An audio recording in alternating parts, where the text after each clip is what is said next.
strikes were happening, the whole system was awake and activated. The army was tweeting of a big strike operation that it has been taking on the western borders. And even as we speak, the air assets remain activated. We are vigilant, not only on the ground, but in the air too. And for any kind of retaliatory action, as we've been getting the inputs that in multiple locations where we were witnessing small arms firing since last 12 days, today is the 13th night, when we are witnessing heavy artillery firing going on in Uri sector, in Rajouri Poonch, in Mendhar also.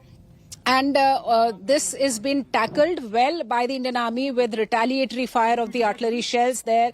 And on the borders also, we have kept our assets ready for any kind of exchange or any kind of retaliation by Pakistan. So far, Indian Army has not taken any escalatory measure. So that there is no civilian casualty? See, there the mechanism is already at place. There are bunkers. We've been reporting from those bunkers just yesterday, Preeti. There are bunkers that have been made in these villages. The villagers know the SOPs because this is not the first time when these ceasefire violations are happening. Before 2021, this was a normal affair. Every day there used to be heavy artillery firing in these areas. So there are bunkers that are operationalized, reactivated. People have been made aware how to be safe and calm in this situation, and army is taking retaliatory action in these areas. And we've been seeing that these villagers, they also wanted a decisive action. They were with the government's decision, and perhaps we are very sure that when in the morning we get to interact more with these people, they will be satisfied with the kind of action that has been taken by Indian government against the terror outfits in Pakistan and POJK. Shivani, what are you hearing in? It seems tomorrow 10 a.m. is going to be an official debriefing to the media of the success of Operation Sindoor.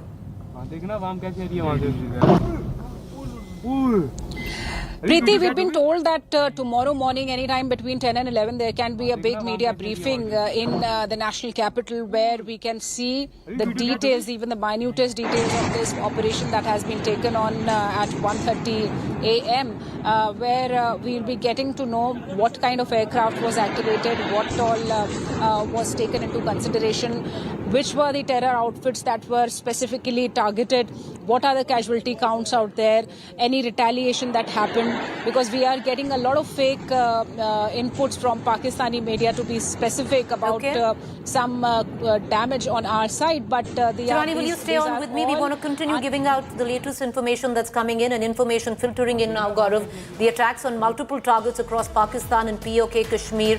Operation Sindoor was a joint operation by the Indian Army and Air Force using precision strike weapons. So yes, with what we were discussing earlier, that the Indian Air Force was also involved, and I think we're going to get more details tomorrow when a debriefing to the media will happen on Operation Sindoor. Oh, you're absolutely right, and the joint operations continue even as we speak. If we were to talk about what's happening at the line of control, heavy artilleries are automatically now being used both by the Pakistanis and the Indians, so which means that from small arms it's escalated to area weapons, point 1, and point 2. You have the Indian Air Force in a massive exercise in southern Rajasthan, flying over southern Rajasthan desert. Now when they fly over this area, it's the entire Pakistani territory across that their radars can scan across, whether it's in Pakistan's Punjab province, in Sindh province, which includes Karachi, and also parts of Pakistan occupied Jammu and Kashmir. So it's a massive strike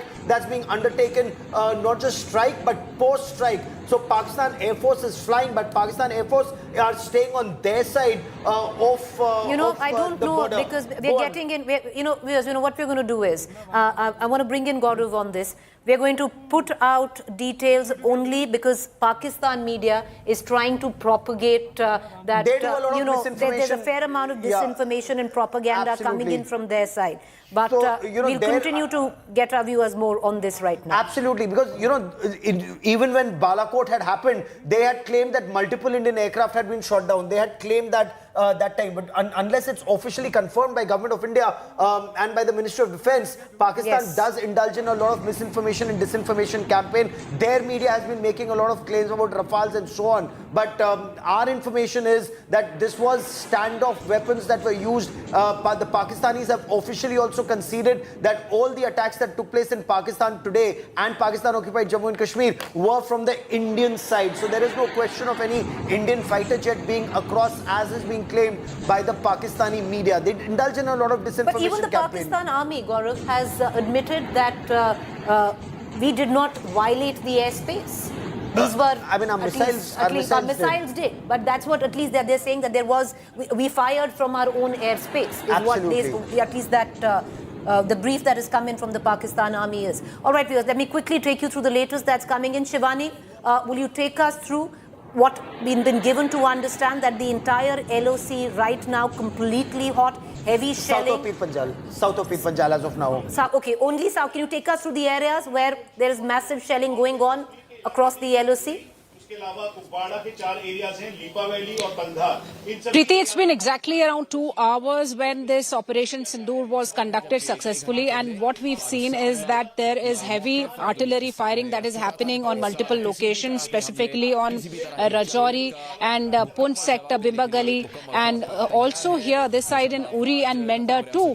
So this is what we are getting, that there is heavy shelling. And remember, all these places were the places that were witnessing small arms firing during the ceasefire violations by Pakistan in past 12 days. Today happens to be the 13th consecutive night, and this ceasefire violation continues. The Indian Army has been responding befittingly to all these heavy artillery firing that is going on. That means when they are firing heavy artillery, the Indian Army is also firing heavy artillery towards Pakistan. So this is what's going on right after the operations were conducted successfully in Pakistan. And we have been getting inputs from the villagers also that they are witnessing these shells in their area. There are bunkers, though for their safety they are trying to keep themselves secure in these bunkers, but Indian Army is retaliating befittingly to this heavy artillery firing that's happening. A lot of misinformation happening around the damage of Indian assets, but we need to be very careful until we get the formal information from the Indian Army that will be briefing us today, and then we'll be getting the actual casualty figures too, Preeti. But as of now, this has been a successful Operation Sindoor, and at the LoC, the ceasefire violation with the heavy artillery is going on, to which the Indian Army is retaliating. On the borders, we are activated with all our assets deployed out there. We are fully active, operational.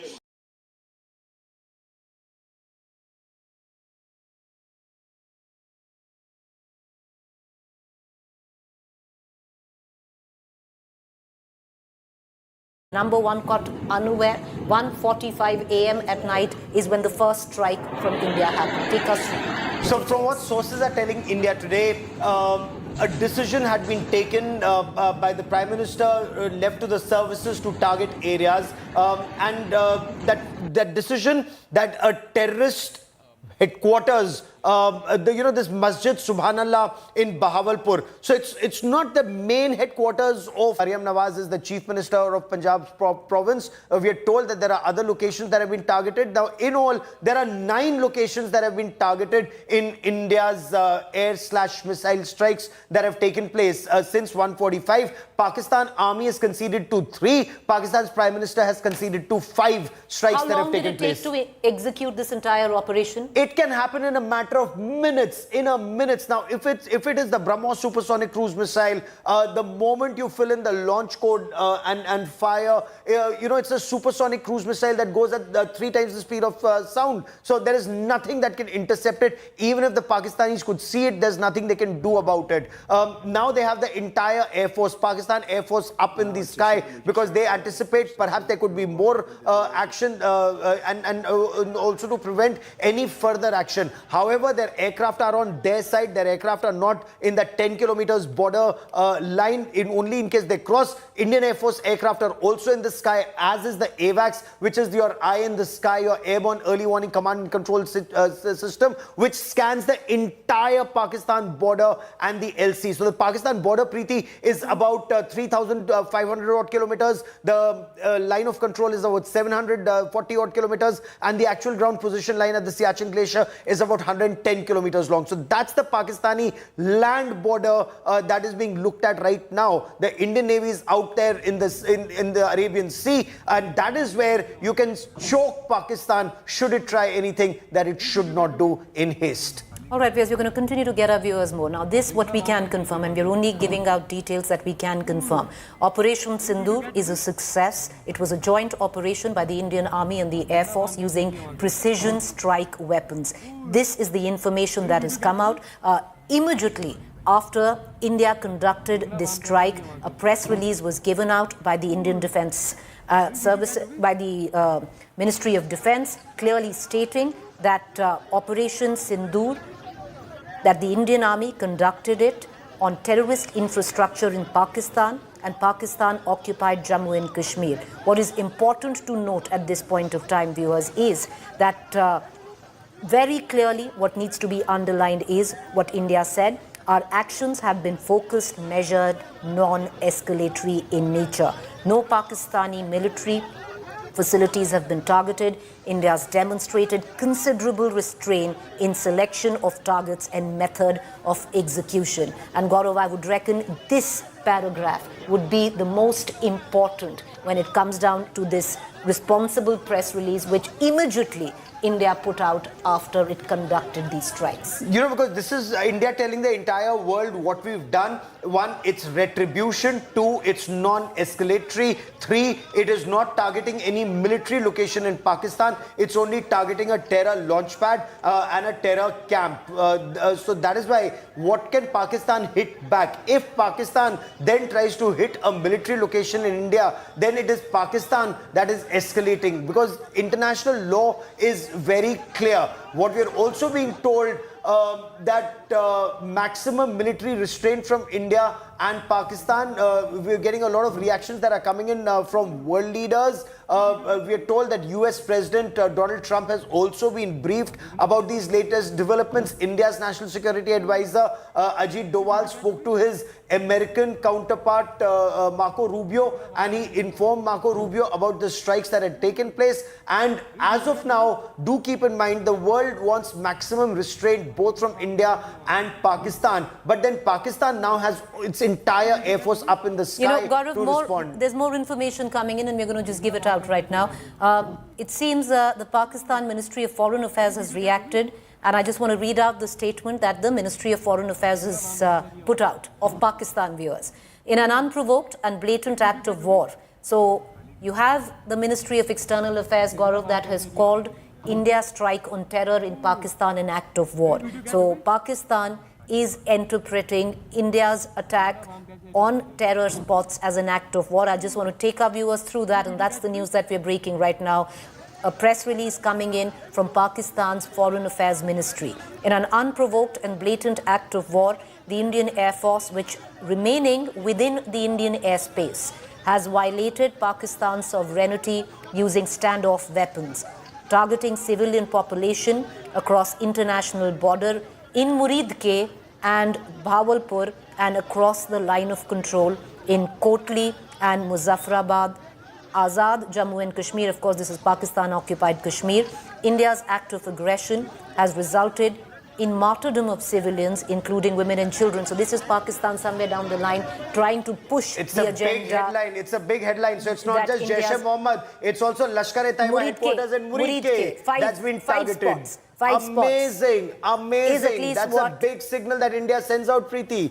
Not just Jaish-e-Mohammed, but also Lashkar headquarters has been targeted. So clear demarcation by India. No terrorist training camp or launchpad is now safe from Indian response if there's terror that comes into Indian territory. This is huge, viewers, because earlier on we were been given to understand that there were only 3 locations, Muzaffarabad, Kotli and Bawalpur, where India had struck. But Pakistan has admitted that even Muridke and other parts of POK have been struck. India is very clear and firm, and we have to say this multiple times, that India has only targeted terror spots. Let's listen in once again. Now, we're getting in, lots of information that's filtering in, lots of international leaders reacting. India has already briefed America because now the ball technically is in Pakistan's court because India had sought retribution. Will Pakistan retaliate? A lot of international pressure would also be building up on Pakistan. Listen in to President Donald Trump. No, it's a shame. We just heard about it just as we were walking in the doors of the Oval. Just heard about it. I guess people knew something was going to happen based on a little bit of the past. They've been fighting for a long time. They've been fighting for many, many decades. Any message to and centuries, actually, if you really think about it. No, I just hope it ends very quickly. No, it's a shame. We just heard about it just as we were walking in the doors of the Oval. Just heard about it. I guess people knew something was going to happen based on a little bit of the past. They've been fighting for a long time. They've been fighting for many, many decades. Any message to and centuries, actually, if you really think about it. No, I just hope it ends very quickly. All right, so that's the statement of US President Donald Trump. India has, NOC Ajit Doval has briefed America on India's strike on terror launch pads in Pakistan in 9 locations, spread in 9 terror spots spread across 3 locations. But right now, viewers, Pakistan's statement that is coming in from the Ministry of External Affairs, the official statement from Pakistan coming in, where Pakistan has admitted that India has struck Muridke, Bahawalpur, and Muzaffarabad, Kotli, and other parts of Pakistan-occupied Kashmir. While India has maintained very clearly that India has only struck terror launch pads in these locations, Pakistan seems to suggest that this was an act of aggression. They've called India's strike on terror an act of war. And they say, and I quote, "This act of aggression has caused great threat to commercial air traffic. We strongly condemn on what Pakistan terms was a cowardly action, which is flagrant of violation of the UN Charter," practically calling out India's action on terror as an act of war, admitting that the Indian Air Force, while remaining within the Indian airspace, has violated Pakistan's sovereignty, also adding that the situation continues to evolve and Pakistan reserves the right to respond appropriately at a time and place of its choosing in accordance with the Article 51 of the UN Charter. So Pakistan clearly seeming to suggest that Pakistan will retaliate and once again pushing the propaganda, Gaurav, that civilians were attacked, seeming to suggest women and children were attacked. Clearly, this has been made very clear in India's statement, which was brought out immediately after the airstrike, that only terror launch pads across the 3 locations, which now seem to be at least 4 locations, which includes Muridke, where you have the LET headquarters as well. It's a huge, huge statement by government of India by targeting both Muridke and Bahawalpur. And let's quickly bring in Lieutenant General KJS Dhillon, General Tiny Dhillon, former Kashmir Corps commander, former DG of Defense Intelligence Agency, joins us on this special broadcast. General Dhillon, both Muridke and Bahawalpur have been targeted along with Kotli and Muzaffarabad. For the benefit of our viewers, please give us the significance of each and every location that India has targeted, sir. Good morning, Gaurav, and good morning to all of you. Muridke is the headquarters of Lashkar-e-Toiba. Muridke is just very close to Lahore and is in Pakistani Punjab. So is Bahawalpur. It's the headquarters of Jaish-e-Mohammed, Maulana Masood Azhar's Jaish-e-Mohammed, and it is in southern Punjab. Whereas Muzaffarabad and Kotli are the launch pads and the training camps in Pakistan-occupied Kashmir. And as the reports which are now coming in, India has struck with the precision weapons on all the terror camps and terror bases. India has not targeted any civilian area or a military area. Hence, the onus of escalation lies on the Pakistan. If Pakistan in retaliation attacks any of our civilian areas or India's military bases or military installations, then the responsibility of further escalation by India and further response by India on Pakistan's military and other areas will solely lies with Pakistan, and the responsibility to take the war further from here is that of Pakistan. Pakistan hit India in Pahalgam as a terror act. Yes. India retaliated by hitting at those terror bases. And I would like to put one more thing very clearly. There are a lot of fake videos and fake statements coming up on the social media, especially on the Twitter. Please do not believe any of these things which are saying that one aircraft dropped here, one aircraft down there. All these are fake videos.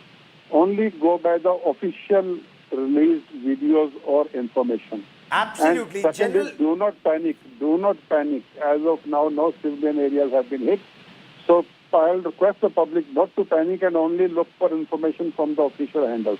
Absolutely. General, stay with me for a moment. There's a big statement that's being made by India and officially about places that have been targeted and why. The details that have been given out says terrorists killed 26 civilians in Jammu and Kashmir on the 22nd of April in a brutal and heinous attack. India has credible leads, technical inputs and testimony of survivors and other evidence pointing towards the clear involvement of Pakistan-based terrorists in this attack. It was expected that Pakistan would take action against terrorists and the infrastructure that supports them.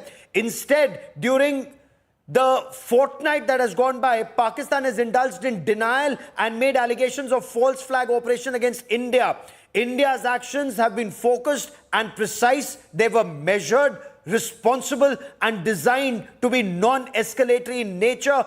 No Pakistan civilian, economic or military targets have been hit. Only known terror camps were targeted. Shortly after the strikes, NSA Ajit Doval spoke to US NSA and Secretary of State Marco Rubio and briefed him on actions taken. Very clear statement, Preeti. What Gaurav just elucidated is India briefing America, but have been given to understand senior Indian officials through the course of the last few hours, viewers, have spoken to their counterparts in a number of countries across the world to brief them on the steps taken by India. Amongst these, the countries that have been briefed by India have been the US, the UK, the Saudi Arabia, UAE and Russia. So, General Dhillon, I want to bring you in because India on its own has sought retribution, retaliating, only striking terror launch pads, and now the ball is in Pakistan's court.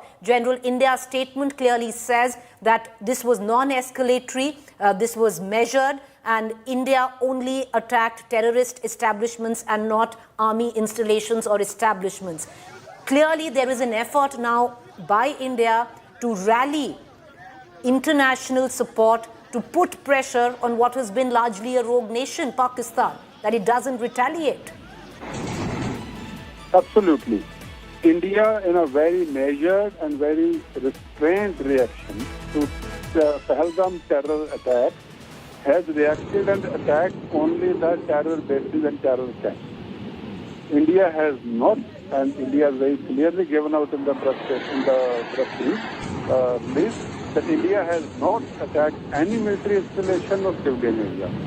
This clearly means Pakistanis carried out a terror attack in Pahalgam. India retaliated by hitting the terror camps in Pakistan and Pakistan-occupied Kashmir. Now, any escalation by targeting by Indian military installations or Indian civilians lies solely on Pakistan. As regards the point you made about world opinion, India has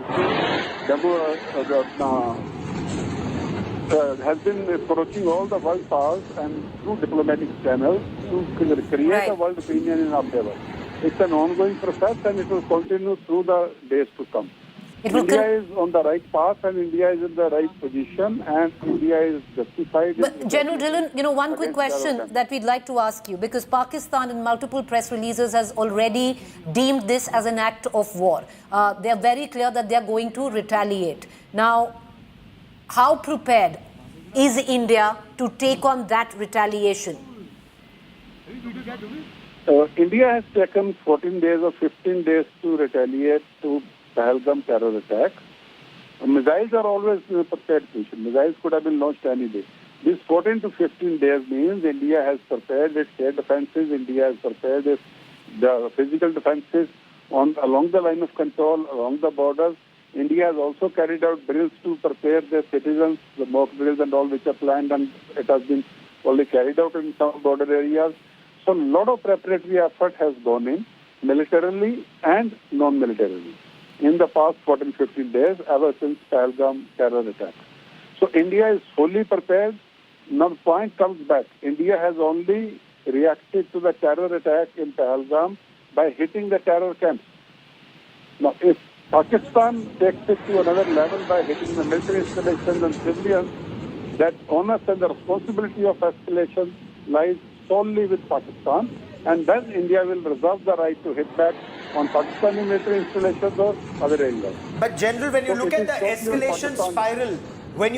escalation spiral, India has targeted terrorists. If Pakistan were to strike a military location, what would we then target? Because would that then escalate this conflict? Because Pakistan has usually threatened India with a nuclear war, since its conventional forces are far inferior to India. Are we looking at a situation where it could really escalate, or we are on top of that escalation ladder in your appreciation? Gaurav, as of now, India has retaliated to a terror attack by attacking the terror camp. Now, if Pakistan retaliates by carrying out an attack against Indian military installations or civilian areas, that will be an act of war. What India has done is purely a retaliatory action against terror action on terrorist camps. If Pakistan does anything which will amount to act of war, then India reserves all the right to react in any manner which it deems fit to hit back on Pakistan, because escalation ladder will be started by Pakistan. And as regards the nuclear bogey of Pakistan, Pakistan has been talking about nuclear weapons use, and the ministers have been talking of pow ke bomb. So I don't take that rhetoric seriously as of now. If the escalation spiral or escalation ladder was to go up, then one can gauge the situation as it comes up. General Dhillon, over the last 2 weeks, so much conversation in studios has happened about building deterrence where Pakistan is concerned. How big a message do you think India has delivered to build that deterrence? As of now, the message is very clear. Your terrorists came and hit us in Pahalgam. We have hit the terrorist camps in your area, that is in Pakistan, Pakistani Punjab, and Pakistan-occupied Kashmir. As of now, it is just you attacked through terror means, we have hit back on the terror means. Any escalation from here, the message is very clear. We are a country which is responsible. We are a country which acts with caution. We are a country which has, access all the restraints. In spite of grave provocation by Pakistan and Pakistani terrorists, we have acted with great restraint and responsibility. And from here onwards, any action by Pakistan against Indian military or against Indian civilians will be treated as an act of war. General, give me a moment, if you will, and read the enemy's mind for us. Striking Pakistan in Pakistan's Punjab province, it's a direct hit for that Pakistani Punjabi Musalman, and that too on Asim Munir's face. This is a direct hit on Asim Munir, and he's a radical Islamist. He's not a sane general. How would he be reacting in this situation? General, before you come in, just breaking this news, and then you can take on Gaurav's question, Gaurav. The Srinagar airport has now been shut for civilian population. Yes. That's the latest news that is coming in. Srinagar airport will now only be allowed for military operations. No civilian flights will be taking off or landing at the Srinagar airport. General, please go ahead and take that question, sir. Yeah, first I will respond to Srinagar airport being shut for civilian traffic. It is a routine thing, because now the Indian Air Force will be operating from Srinagar Air Base, and Srinagar Air Base and Srinagar Civilian Airport is a combined asset. Hence, we do not want any civilian aircraft getting hit in the bargain. So it's a very sensible step, and it's a normal step. There is no need to panic. It's only that these air bases now will only be used by the Air Force and not exposing the civilian aircraft to any fratricide or any action by Pakistani side. So that is a very, very sensible step, and I would request the public not to take it in any other manner than just a routine thing which is done in war. Now coming to Gaurav's question. India hitting inside Pakistani Punjab and hitting the pride of Pakistani Punjabi Muslims, yes. If Punjabi Pakistani Muslims will house the terrorists in Bahawalpur and Muridke, then India will hit Bahawalpur and Muridke. Because we are hitting terror camps, may it be Bahawalpur, Muridke, Muzaffarabad, Kotli. We are not differentiating where it is based. Our reaction is against terror camps and not against Pakistan territory per se. But if Pakistan does anything now against Indian military or Indian citizens inside Indian territory, that will be an act of war, and that will mean Pakistan has initiated the war. As of now, it's only retaliation to terror in a very, very dignified and restrained manner by a very responsible state, that is India. All right, General Dhillon, appreciate you joining us, sir. We're going to continue to come back to you. But once again, viewers, we're going to take you through on what is possibly history in the making, where India and Pakistan is concerned, and the bloody history is concerned between the two nations. Gaurav, we were just speaking of how days on, since the Pahalgam attack, that deterrence needs to be built. How big a message do you think this will prove to be, where deterrence from Pakistan, especially of fomenting terrorists and with what happened in Pahalgam, is concerned? So, when you look at that radical Islamist mind of Lashkar-e-Taiba and Jaish-e-Mohammed, they will take it as one more hit and they would want to hit back. But when you look at Pakistani society, when you look at the Pakistani army, if they are sane, they get the message that no area in Pakistan is now safe when it comes to India's response to Pakistan's state-sponsored radical Islamist terror. Because, for decades we've been told that Pakistan doesn't mind if you hit POJK or if you hit KPK, Pakistan occupied Jammu Kashmir or Khyber Pakhtunkhwa or Sindh or Baluchistan. Pakistan is Pakistan's Punjab province. And the Narendra Modi government taking a decision to hit both Muridke and Bahawalpur simultaneously is the tightest slap that can go across that Pakistani Punjabi Musalman face. And perhaps somebody like an Asim Munir is perhaps the person who's responsible for this slap across Pakistan Army's face. And that is why they will strike back. The manner of that strike back is that big question. Will it remain restricted to artillery strikes along the line of control, which India has seen years and years of, or will it be bigger? There's news break coming in, Gaurav. Let's quickly take that news break. Now, word coming in that precision strike weapon systems of the three forces, both Indian Army and the Air Force, were used in the attacks, including the loitering munitions. The coordinates for the attacks on terrorist camps inside Pakistan and Pakistan-occupied Kashmir were provided by intelligence agencies. The attacks were carried out from Indian soil only.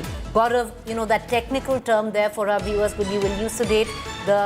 In the attack, there was precision weapons that were used, including loitering munitions. What does that mean? So loitering munition is a fire and forget system. It's an artillery ammunition or a rocket ammunition, usually a 155mm howitzer munition. When you fire the loitering munition, you fire and it doesn't just hit on impact. It loiters over that area, and once it's loitering over that area, it is waiting to spot the target. Once it spots the target, it's only then that it goes and strikes. And these are, in the past 2-3 years, India has really modernized its artillery. It's really modernized its air force in terms of not just the Rafale fighter jets, but the precision strike munition that is required to take down precise targets. It's not an area destruction weapon in the traditional sense of that word. It is for impact. It is to kill the adversary or the terrorist that you want to neutralize. At the same time, it does not destroy a large amount of area in that sense. So that is why this precision munition has been used by the army to take down targets, both by the army and the air force, to take down the threat. It's been talked about since the time of the Kargil war 25 years ago. It's finally with the armed forces and used to good effect.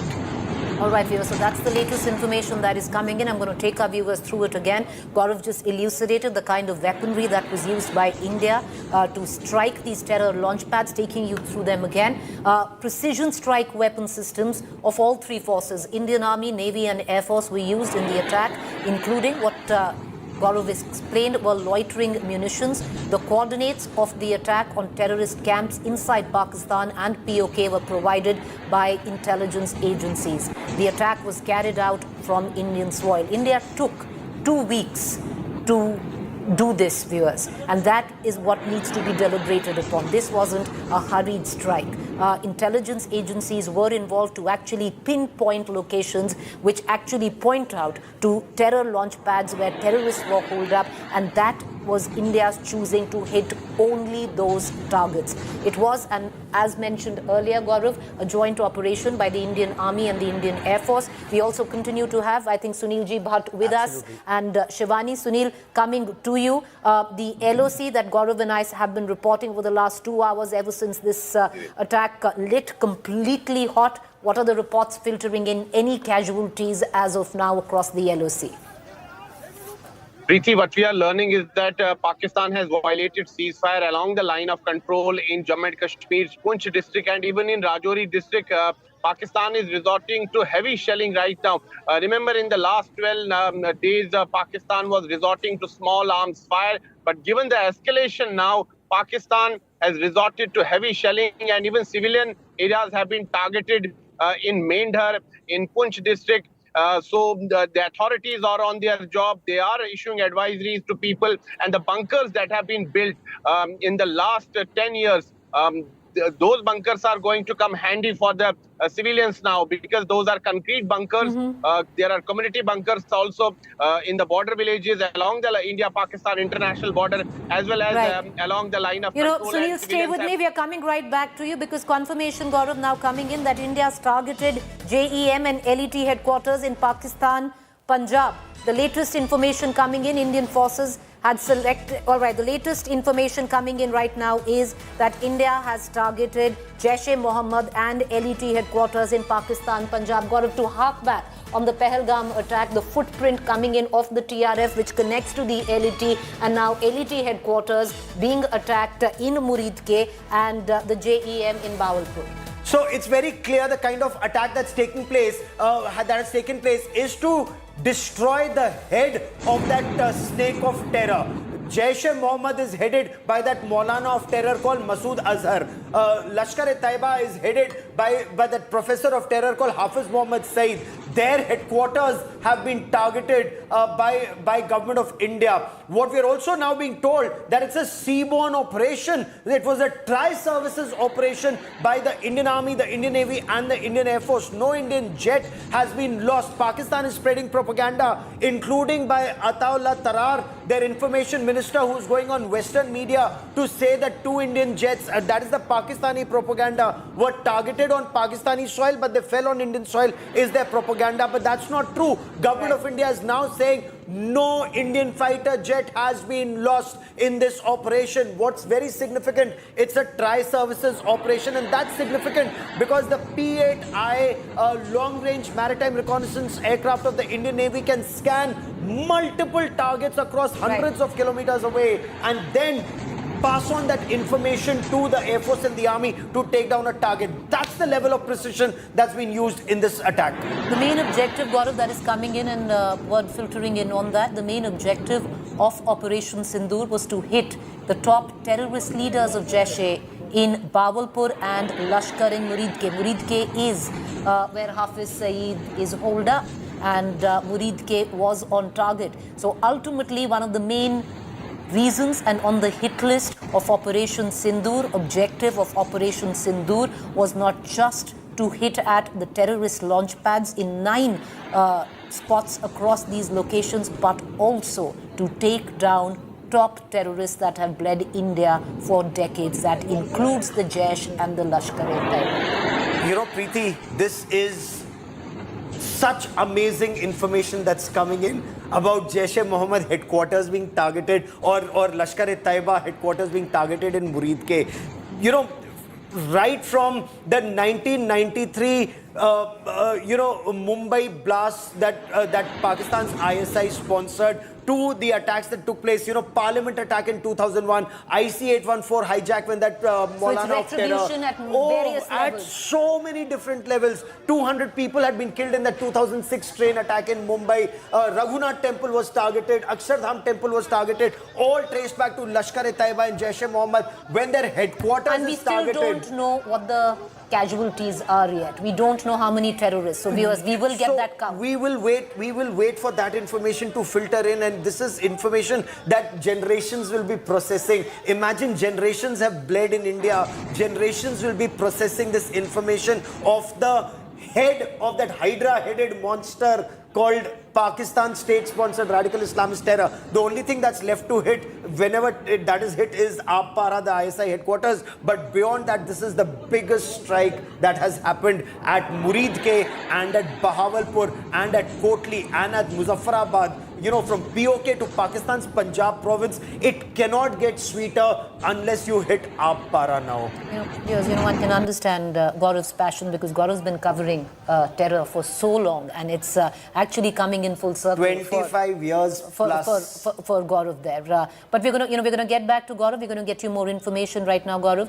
For Operation Sindoor, intelligence agency RAW had provided coordinates of 9 places. NSA Ajit Doval held more than 15 meetings with security agencies. So RAW was also involved to actually pinpoint these 9 locations that India would get ready to strike. Prime Minister Modi continuously monitoring this operation at 7 Lok Kalyan Marg. NSA Ajit Doval constantly giving him information. India now will hold a briefing on the attacks at 10:30 this morning. It's 10:30 this morning. Gaurav. This is absolutely stunning information that is coming in, and I want to bring in Preeti, and I want to quickly bring in Mir Farid and Shivani Sharma into this conversation. Some of our finest reporters have been on ground getting you every twist and turn of India's war on Pakistan state-sponsored radical Islamist terror. Mir, quickly tell us the situation on ground. I believe even north of Pir Panjal, the situation appears to be hotting up. Yes, Gaurav, I can tell you that I can hear sound of UAVs or drones, but there is no activity in the air right now. There are also unconfirmed reports from Pamport that in Pamport there is some UAV or something has come down. So that has obviously spread panic in the area. Now, overall, I can tell you right now there is an airy silence. But as far as borders are concerned, there are ceasefire violations that have been reported. And this is very heavy artillery firing I'm talking of, not small arms fire. So that is what I can tell you. Kashmir is slowly waking up to this, though, as I said, no major aerial activity on this side, which was expected. Till yesterday, jets were hovering and there was more about aerial patrolling. But today, there is nothing. One information I can tell you is that there are videos that are coming in from Pampur area where probably something from the sky has fell in surrounding a compound wall has been damaged. But we're getting that information. Overall, Kashmir is silent, and it seems the area where this confrontation has happened, it is not, at least on this side of the divide, Jammu and Kashmir. So that is something that I can confirm to you. But lot of tension. We have also come to know that flights at Srinagar Airport are suspended. Srinagar Airport operations are suspended. Gaurav.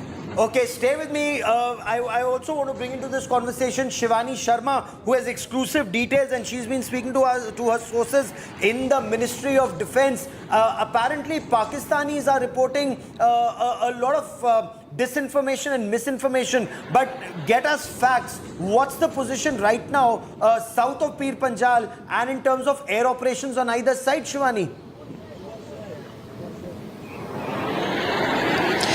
Gaurav, since 1:40 a.m. We started receiving the inputs, and since then here in Srinagar and around there is not much air activity, as Farid was also speaking, but we have been getting inputs from Rajouri, Punch, we've been getting inputs from Mendhar and Uri sector, where there is heavy artillery firing going on right now from Pakistan's side, and it has been responded well by India's side. But certainly along the borders, our forces are kept ready for any kind of eventuality if it happens, as Pakistan has also given out a statement that it reserved the right of retaliation operation, but certainly this was a tri-services strike that happened at midnight and destroyed these terror outfits in Pakistan. Major terror outfits of Lashkar-e-Taiba, Jaish-e-Mohammed have been destroyed. They were still waiting to get the actual figure of casualty, but we are being told that this is a substantial damage to these terror outfits in Pakistan and POJK. At the borders, the Indian Air Force is actually ready with all its assets. We are also getting some fake inputs and alerts from Pakistan's side. We all need to verify because we've been seeing a fake agenda that's been running since past a number of days from Pakistan's side. They have been trying to save their face and bring out fake alerts. And here in Kashmir, we all see that there is activation of assets, monitoring, not only in Jammu and Kashmir, but right in the national capital where NSA along with the Prime Minister, they've been monitoring this whole Operation Sindoor. The Indian Army has strategically brought out posts right when this whole strike was happening, and then they've also said justice has been served, Operation Sindoor. So this has been a successful precision strike, one of its kind by the Indian Armed Forces in synergy. They've been Shivani, doing and the planning news that this you're together. breaking, and I want to come back to you. And maybe you can add to it what we've been given to understand. Scalp and hammer missiles were used in this attack. Shivani, for somebody who's been covering defense for years, what does this mean to you? Can you explain to our viewers?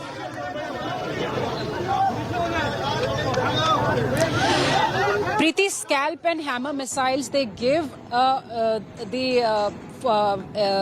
give us the capability to strike with exact, accurate, pinpoint accuracy.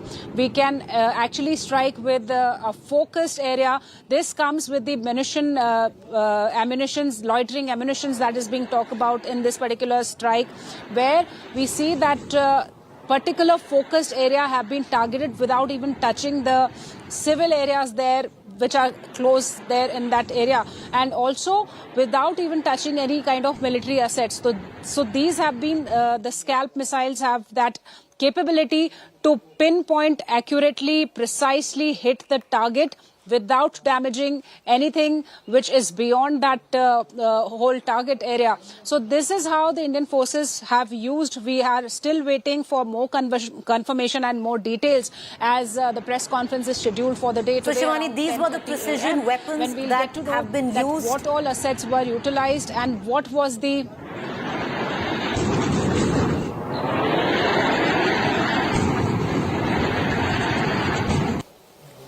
All right, okay. Shivani, just stay with me. Let me also quickly take our viewers. So, word which is coming in, which of precision weapons that were used. Shivani just elucidated that to our viewers. But I also want to take you viewers on the latest information that is coming in right now. I'm also joined right now by Major General Sanjay Meston, defense analyst.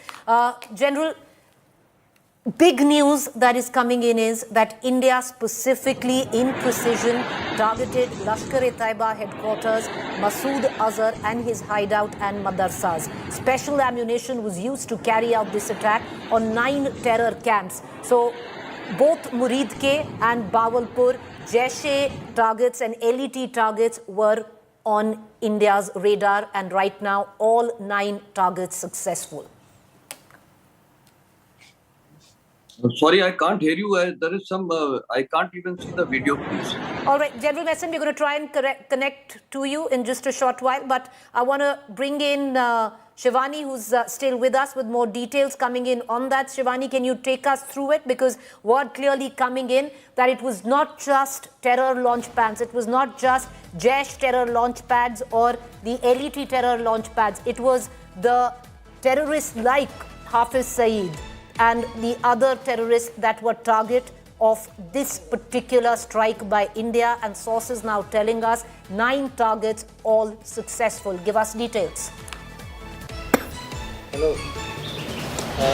Preeti, these 9 targets were actually chosen by the Indian forces together by the inputs that where all these terrorists who have been attacking and training terrorists to attack against India were involved. And this was the Lashkar-e-Taiba outfits. There were the Jaish-e-Mohammed outfits. Hafiz Saeed, who was being given a VIP treatment in Pakistan, was also targeted. And what we are learning from the sources that these 9 specific targets have been successfully destroyed in this particular Operation Sindoor. And this is a big strike that not only gives a very strong message to Pakistan but avenges the deaths of 26 innocent tourists in Pahalgam.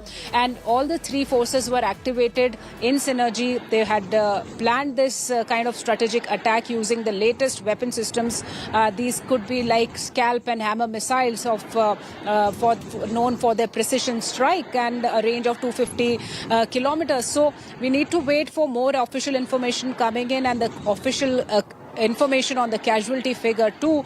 But yes, this has been a successful operation. That is the assurance that has already come to us from the Indian Army and also the government of India, where it has said that this was an operation against terror after the Pahalgam attack, and all the 9 targets that were chosen, they have been damaged, and there has been substantial damage on the part of these terror outfits, and there could be major casualties of the terrorists who were the most wanted terrorists by India in several attacks and terror incidents inside Indian territory. Because LET headquarters in Muridke has also been attacked, something that has been accepted by the Ministry of External Affairs, Pakistan. Muridke is where Hafiz Saeed is holed up. His madrasas have been attacked, viewers, is what we've been given to understand. Right now, we don't know the casualty figures, but one thing in terms of confirmation that is coming in from government sources is that all 9 targets were successful. More news break right now coming in, and I'm going to take our viewers through that. Primary goal was to target top terrorist leaders, Jaish-e-Mohammed in Bahawalpur, Lashkar-e-Taiba in Muridke. Once again, the TRF was behind the Pahalgam attack, ties into the Lashkar-e-Taiba, the LET, headed by, of course, Hafiz Saeed. Jaish-e-Mohammed in Bahawalpur, Lashkar-e-Taiba in Muridke were the top targets when India struck. Why Muridke was targeted, this is all government sources coming in. Muridke near Lahore, headquarters of Lashkar-e-Taiba, also known as the Jamaatud Dawa. It is led by Hafiz Mohammed Saeed, the mastermind, viewers. Let's hark all the way back to 2611. On the other hand, the link after 2611, a visit to Muridke exposed LET's connection to state actors as its ideological war against India. And it goes where retribution is concerned, viewers. Today, that circle is tied where it comes down of all the terror attacks that LET fostered in India. And right now, India hitting out at the LET headquarters, and government sources seeming to suggest and tell us that all 9 targets have been successful.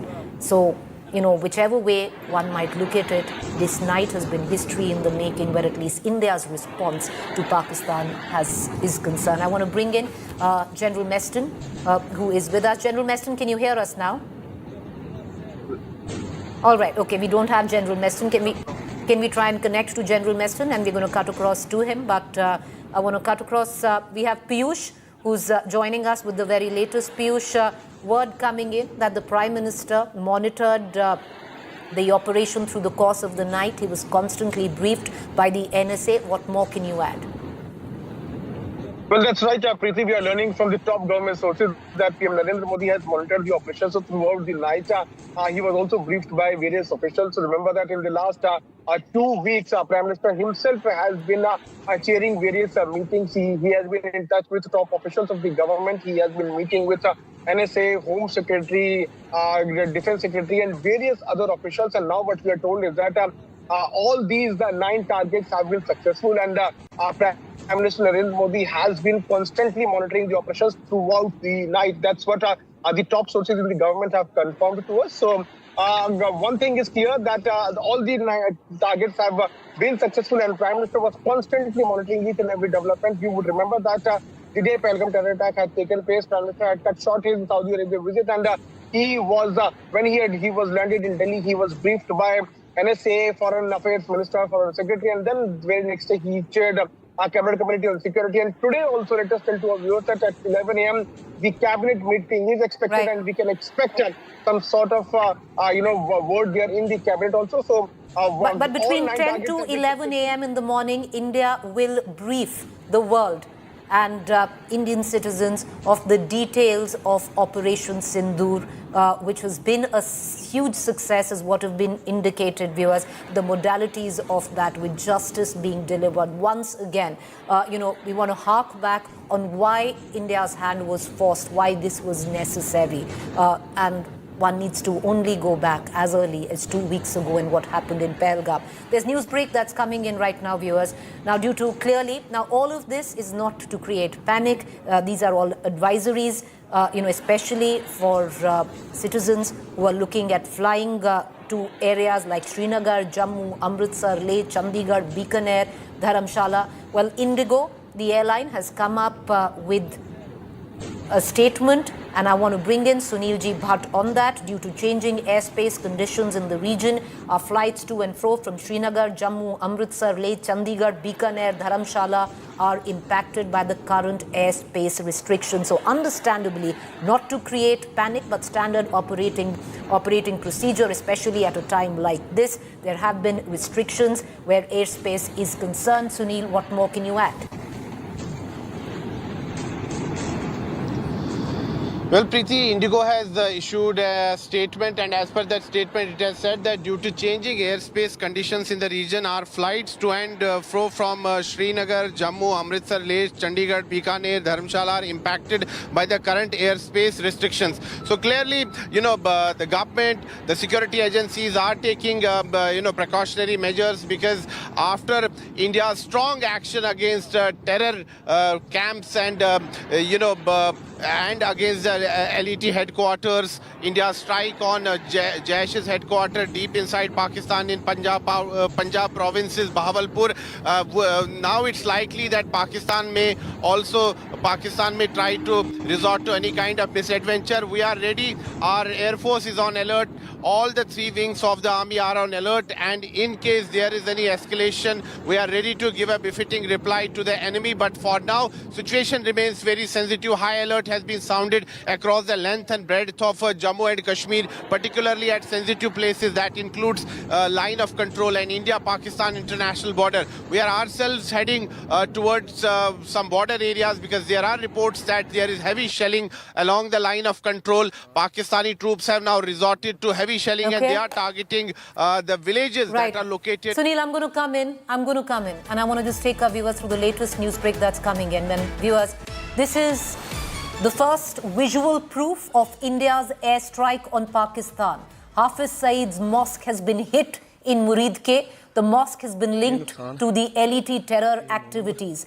These visuals that you see on your television screen is the strike on Muridke. This is the mosque of Hafiz Saeed. Hafiz Saeed lives in Muridke. There have been multiple strikes in Muridke. The first visual evidence coming in right now, visual proof of India's strike on Pakistan. Hafiz Saeed's mosque hit in Muridke. One thing, it's all tying in together, viewers, that the ultimate aim of India's strike was not just to take on the terror launch pads across the border in Pakistan, but actually, attack the monsters who foment their terror in Pakistan, the likes of Hafiz Saeed. And what you see on your television screen is a reflection of that. Shivani, what more can you add to this?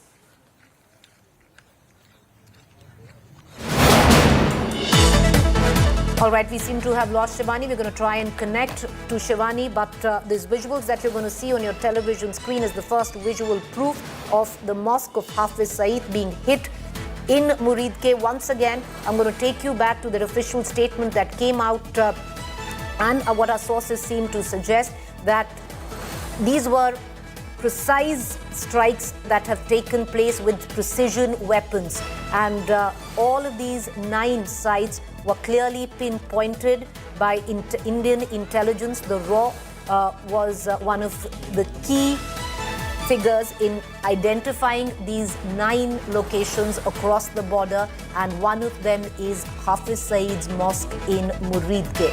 More news coming in. What we've been given to understand that escalation across the border where LoC is concerned. Multiple ceasefire reports coming in from Pakistan. Now, word also coming in half hour ago, Pakistan NSA, DG ISI, Lieutenant General Asim Malik dialed the US Secretary of State and a statement is awaited. So clearly India has briefed America.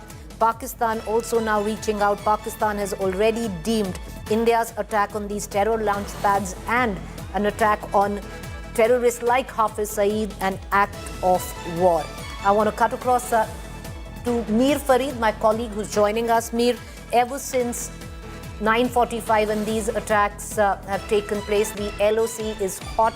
Heavy shelling across the border, multiple reports of ceasefire violations by Pakistan, and shelling now clearly in terms of artillery, it's heavy shelling. What are you witnessing? What are you hearing? What are you picking up? Well, yes, in fact, shelling is happening. We spoke to some border residents. They are in panic, and it's not about small arms fire. Heavy at artillery. Artillery guns have been used, and those are pounding border areas, different areas. We're getting reports, but as far as Srinagar skies are concerned, they are silent. There is just a slight, you can hear the sound of UAVs, drones, but they are very high, but no major fighter jet activity. But I can also confirm to you that there is a plane crash, a fighter jet that has crashed in Pampore. That has happened in a residential area. I've been told that this could be a Pakistani fighter jet that has been shot down by That's big Indian news, Air Battery. Mir. Mir, would you give us more details? Can you give us more details? What are you telling us? You're saying a fighter jet, an F-16 of Pakistan, has been shot in Indian territory. Is that what you're saying? Well, yes, absolutely. This has happened in Pampore, in the outskirts of Srinagar, and fire tenders were rushed to the location. There was a massive ball of fire as it hit the ground. Fortunately, we've been told that it did not crash straight on a house. It was an open area, very close to a house. And this could be a Pakistani fighter jet. Now, it could be an F-16, JF-17 Thunder. That obviously we can confirm in some time, but I can confirm to you that this has happened. And the fire services have rushed to the Mir, it's location. a Pakistani fire jet. Once again, can you confirm? I'm sorry, I'm asking you that question again. You just want to put out verified, responsible information on air. What you're seeming to suggest is that a Pakistani jet had crossed over Indian territory. It's been shot on the Indian side. Yes, that's the preliminary info I can give you, and we've also got some visuals on the same where fire services Jawans are trying to extinguish the fire. It is a fighter jet, and the debris of the fighter jet is scattered across that particular area. Now, exactly whether it is a F-16 or what is the brand of this particular fighter jet, we do not know. Is the pilot dead, or do we have any indication of the pilot of this jet? Well, that's not clear because on the site as of now there are no bodies that have been recovered, but obviously we know that he could have bailed out using the parachute and that could have landed anywhere. That's also a possibility, but these are so he could have ejected. Right now no body is what we have been given to understand. Mir, once again, you know, viewers, we will only put out verified information responsibly at this time. It's very, very sensitive these times, and we only want to give out verified information. Mir, you're saying that you're confirming to our viewers that a fighter jet of Pakistan has been shot down in Indian territory, Pampore sector. Is that what you're telling us? Yes, absolutely. It is in the outskirts of Srinagar. Initially, they thought that this could be a UAV, but now the visuals that we're getting, I can see those visuals. This is definitely a fighter jet. The fuselage. Mir, I'm going to come right back to you. Hold on to that information. Huge news break that Mir was giving us. I'm going to come back to that. But I want to also take our viewers through the latest news break that we are putting out. Sources have confirmed to India today that the Indian Armed Forces have conducted airstrikes inside Pakistani territory using Rafale fighter jets equipped with Scalp cruise missiles and Hammer precision-guided munitions. Indian Navy assets also involved for 9 precision strikes carried out from within the Indian airspace, targeting locations across the border. When it comes down to Scalp and Hammer missiles, viewers, these are precision weapons that we've been speaking of, that India has used over the course of the last 2 hours. The information that was filtering in is on these precision weapons that were used in the strike on by India 9 locations in Pakistan. Scalp and hammer precision munition guided missiles, where the exact location where these missiles need to hit is loaded in and it doesn't deviate from the target. Shivani, you want to add more to this news break? Preeti, what we are getting is that this was a well-coordinated tri-services Operation Sindoor, where the air assets as well as the naval assets were also deployed along with the Indian Army. And the kind of weapons that could have been used, because, we are waiting for official confirmation, but what the sources are telling, the kind of precision strike that has taken place, this could have been using the Rafale jets and the hammer missiles, the scalp missiles that are known for their stealth technology. They cannot be detected in the radar easily, and they can fly up to a low altitude of 30 kilometers. So this could be one of the missiles that has been used against this terror outfit, all these 9 targets that have been destroyed now in Pakistan. And remember, in the naval assets also, the naval assets that were being deployed there, we were seeing that there were some inputs of the P-8I, that is a naval aircraft used for reconnaissance and surveillance purposes. So this was a well-coordinated effort by the armed forces. The missiles that have been used are hammer and scalp missiles that are known for their precision strike in a range of around 250 kilometers, and they can fly up to a low altitude without being detected. The stealth technology, the lethality of these weapons is well known, and thus it is being indicated that these could be the weapons that were used in this. So Shivani, you're actually telling us that this was a tri-service missile strike. This is huge because this is coordination between the Army, the Air Force and the Navy, and in all possibility, Shivani, So this is how this coordinated operation went on, and we are waiting for more official inputs, Preeti, as the press conference is scheduled for the day at around 10:30 in the national capital, where we'll be getting more details of the casualties to the kind of execution that this was done in this operation, and what all weapon systems and assets were utilized during the operation, and what are the future plans. So, Shivani, as we already what we can have been reporting that there are Shivani, what we can confirm, it was a coordinated tri-service missile strike. And that is huge because it was a coordination between all 3 forces, a tri-service missile strike on these Pakistan targets. All right, we don't seem to have Shivani with us. We're going to try and cut across to our other reporters, getting us more. But viewers, I want to... All right, we do have Major General Sanjay Meston with us, defense analyst. General, can you hear me now? General, can you hear me?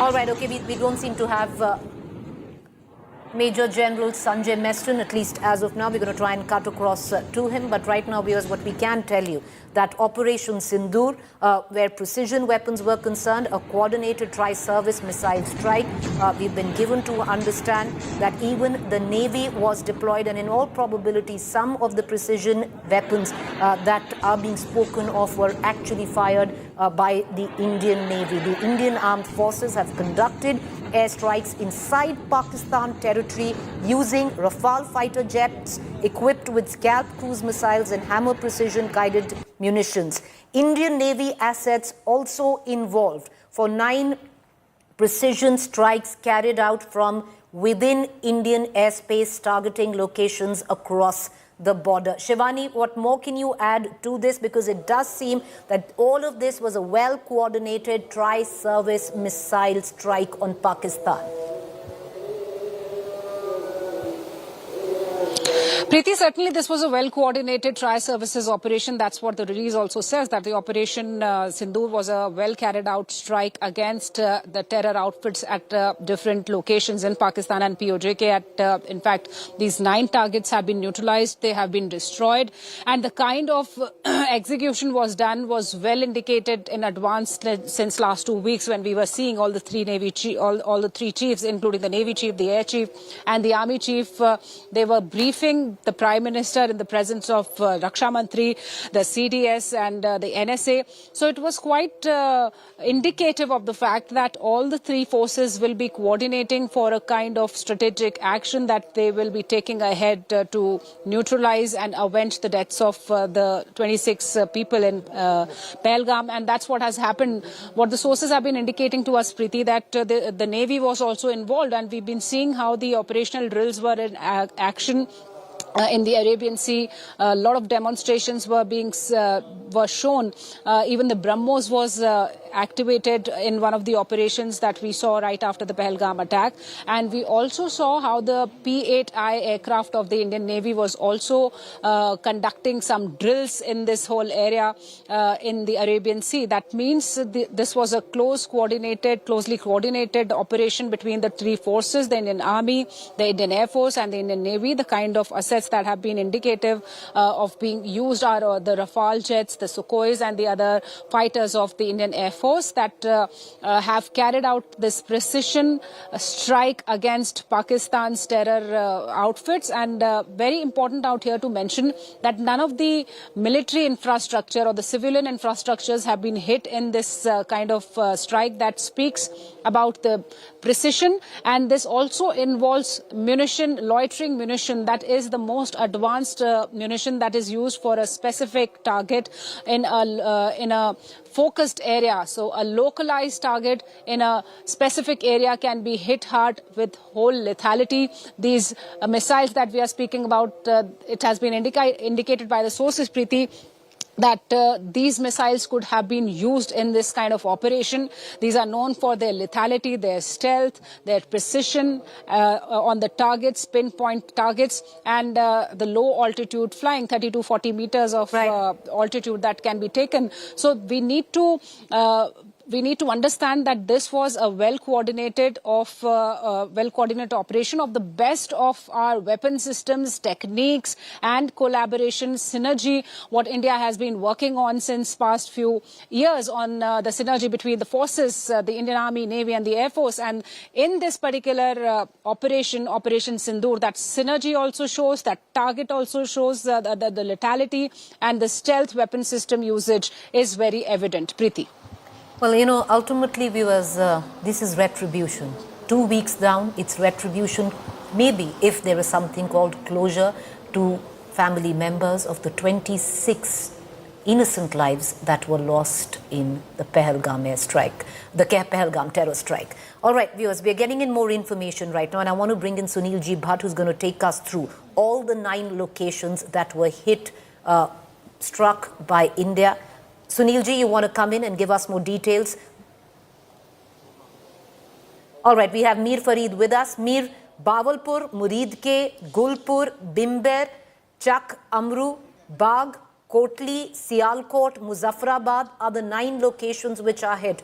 All of them where the intelligence was amassed by RAW, all of them terror launch pads, some of them hideouts of terrorists like Hafiz Saeed.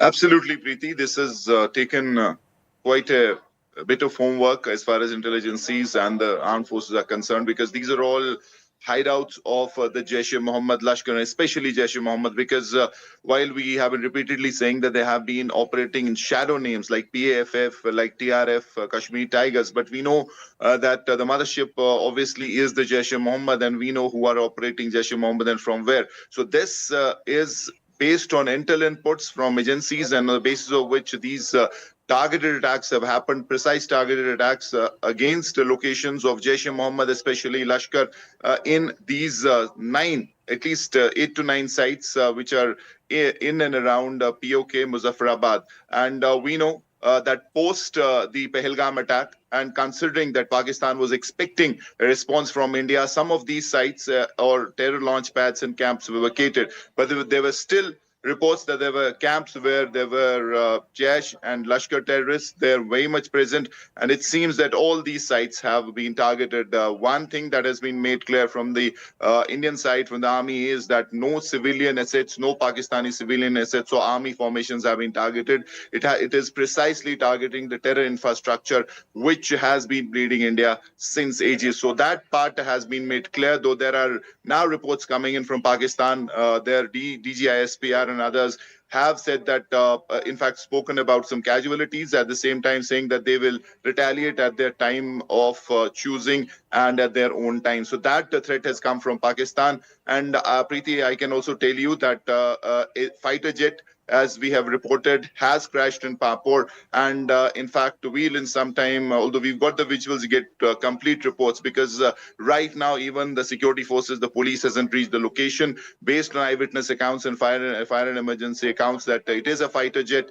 There is fuselage. There is a complete the damage to the fighter jet's parts are scattered everywhere. So that information I can confirm to you. But yes, a massive strike where all built forces, be it the army, all parts of the defense, the trial services, their assets have been used to damage and to smash the terror infrastructure in Muzaffarabad, in and around POK. Preeti? All right, so we gave out details of 9 locations, the terror pads where India struck. But, Mir, I want to get you back in. You mentioned, once again, I want to take you through the details that are coming in of a wreckage of a fighter jet in Pampore sector is what you're speaking of. Pakistan fighter jet that crossed over to Indian territory has been shot down. We don't know whether the Pakistani pilot is dead or alive. Well, Preeti, as of now, sketchy information coming from the location. But yes, we've got confirmation that it is a fighter jet. Exactly which fighter jet, which brand, we do not know. We also have no confirmation about the pilot. So that obviously is something that will be clear in some time. But it was a massive fireball that locals reported. Post that, the Fire and Emergency Services Department was informed. And luckily, it has fell in between houses. It has smashed a compound wall. But we've been told that no one has been hurt on the ground. So that is a bit of fortunate news coming in, because it's a very congested area in Pampore where this incident has happened. A fighter jet that has crashed, and right now, in fact, I can tell you the wreckage is scattered all over. The fuselage, the nose, everything is evident. So we'll get to know in some time exactly in fact, which plane and what exactly was the nature of this particular crash. You continue to stay with me. Joining me right now is U.S. Congressman Shri Thanedar, who's given out a statement supporting India, saying my statement on Indian strikes targeting terrorist infrastructure, terrorism should not be tolerated. Shri Thanedar is joining us with us. Thank you, Mr. Thanedar. We're getting a lot of support, global support at that. What India has done is nothing less or more than just retribution. We've given out a responsible statement in which we've clearly underlined that this should not be seen as escalation. This was measured, non-escalatory, and above all, only targeted terror launch pads and nothing to do with Pakistan army establishment, sir. Yes. The question, the question that I'd want to ask you is, India has briefed America. Pakistan has also gotten in touch with America. Now, will there be considerable global pressure on Pakistan? Because technically the ball is now in Pakistan's court. Pakistan deems what we have clearly defined as a retaliatory measure to attack terrorism as an act of war.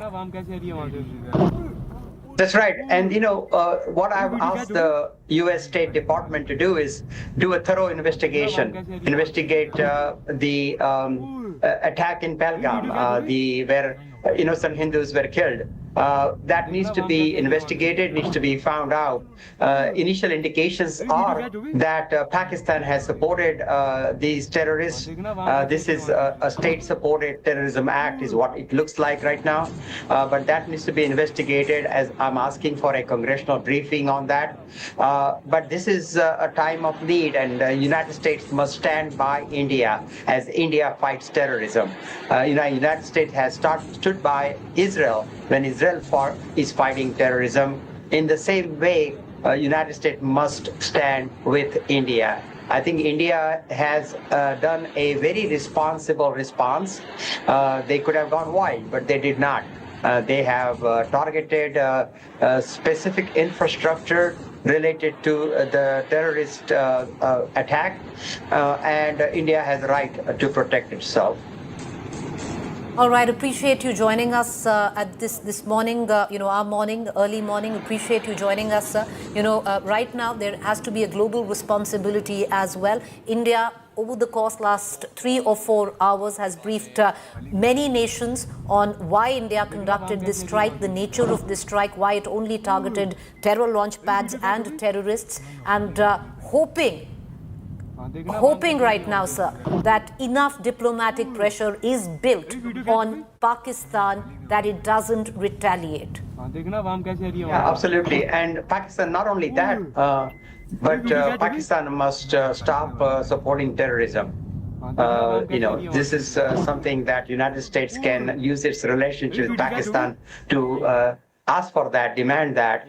And if Pakistan continues to support terrorism, then U.S. must take economic sanctions. U.S. must use its power to make sure that Pakistan complies with its request to stop supporting terrorism across the world. Appreciate you joining us, Mr. Thanedar. Thank you there, and for your solidarity and your support. Appreciate it. All right, viewers. Now, news coming in. Pakistan, like we pointed out earlier, has confirmed the India missile strike. The Pakistan Army has also confirmed till now that 8 have been killed in this strike there.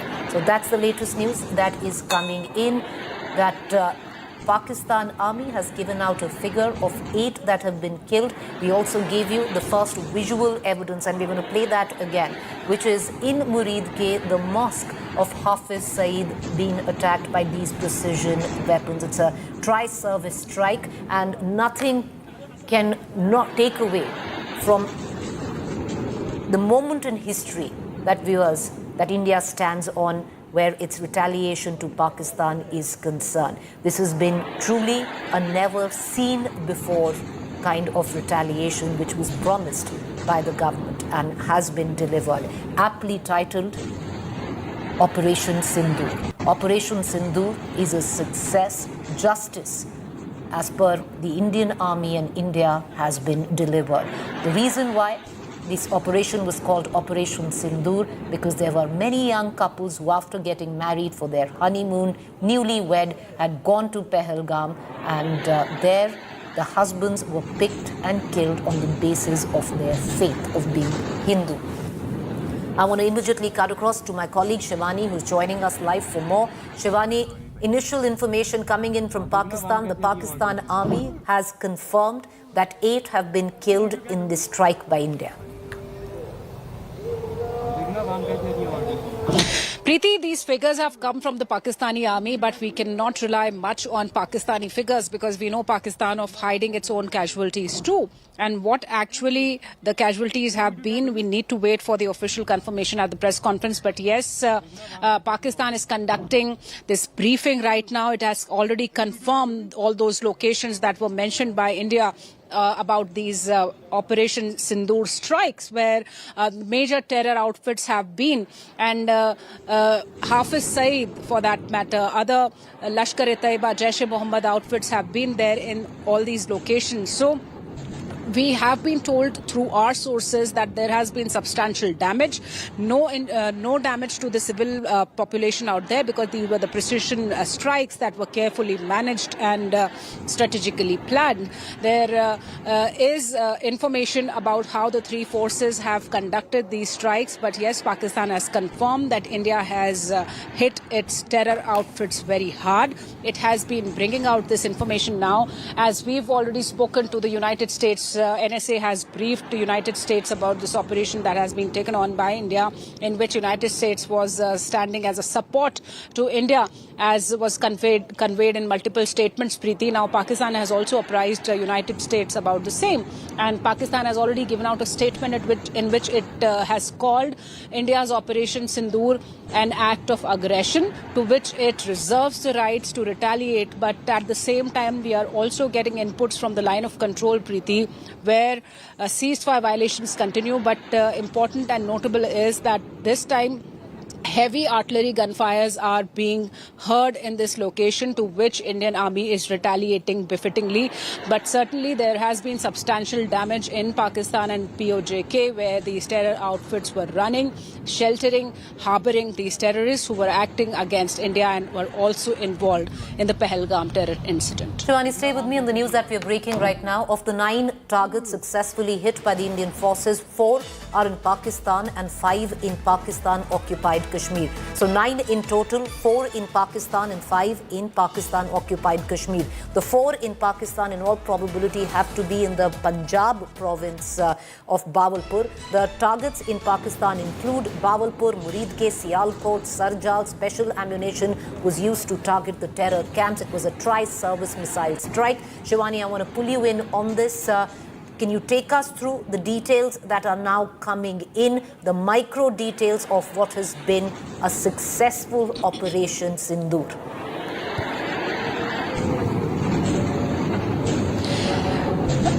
Sure, Preeti, this has been a strategically, meticulously planned operation by the Indian Defence Forces, not only Army, not only Air Force, but Indian Navy, Air Force and the Army all together. They had planned the strategic precision strike against the terror outfits in Pakistan and POJK in different areas, where 9 locations have been hit and neutralized, causing substantial damage to the terror outfits in this location. And the kind of ammunition that was used seems to be loitering munition that we say, because this is important to understand that India does not want to escalate any kind of tension, any kind of war with Pakistan.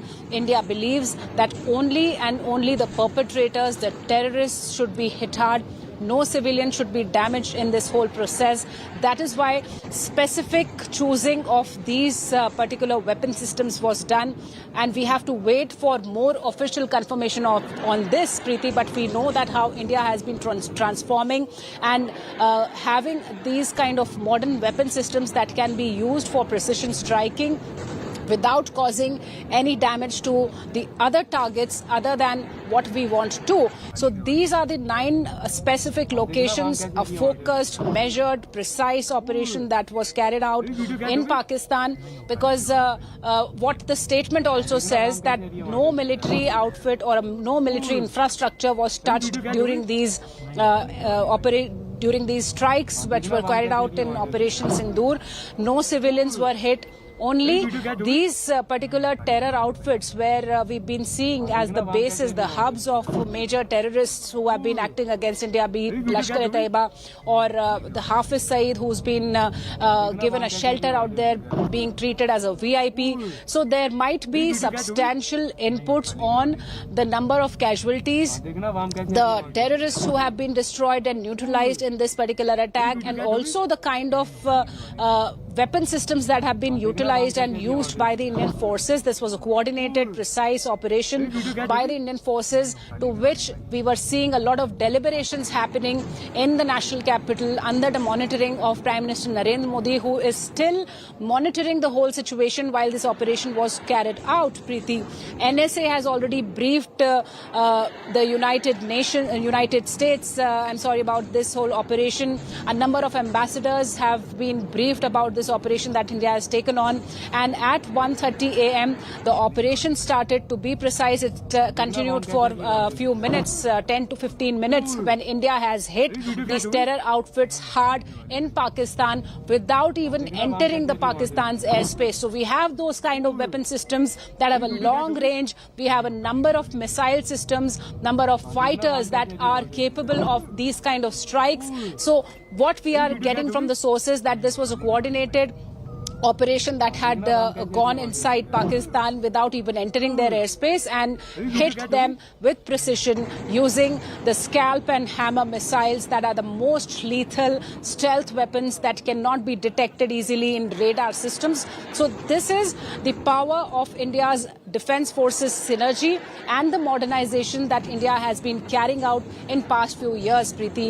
But yes, the situation is still developing. Indian forces are all deployed and on a high alert, not only in Jammu Kashmir, but on all the borders and inside also, as we were reporting of a mock drill that was to be conducted today around 4 o'clock. So we have to see that how the situation develops, what happens next, because LoC is activated. We've been reporting how heavy artillery firing goes on there in different sectors to which India has been retaliating, and India is ready for any kind of action if Pakistan gets into any misadventure after Operation Sindoor. Preeti. You know, Shivani, continue to stay on with me.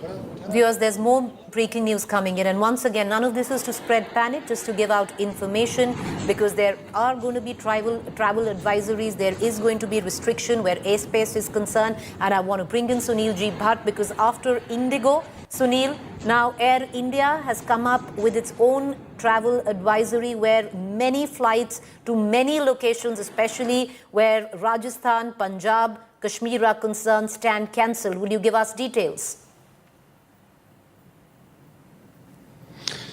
Yes, Preeti, Air India has issued an advisory a short while ago, and as per that advisory and as per the statement that has come, the Air India has said that it has cancelled its flights from certain locations, Jammu, Srinagar, Leh, Jodhpur, Amritsar, Bhuj, Jamnagar, Chandigarh and Rajkot. And these flights have been cancelled till 12 noon, and after that a call will be taken that what needs to be done next. And there are two international flights en route to Amritsar that are now being diverted to New Delhi. Remember, Amritsar is located right next to India-Pakistan international border. So all kind of precautionary measures are being taken, and this is being done in view of the escalation of tensions between India and Pakistan. But India has hit Pakistan hard, and Pakistan has been taught a lesson. Pakistan did not mend its ways. Time and again, India urged Pakistan to stop exporting terror, to shut its terror factories, but Pakistan continued to sponsor terrorism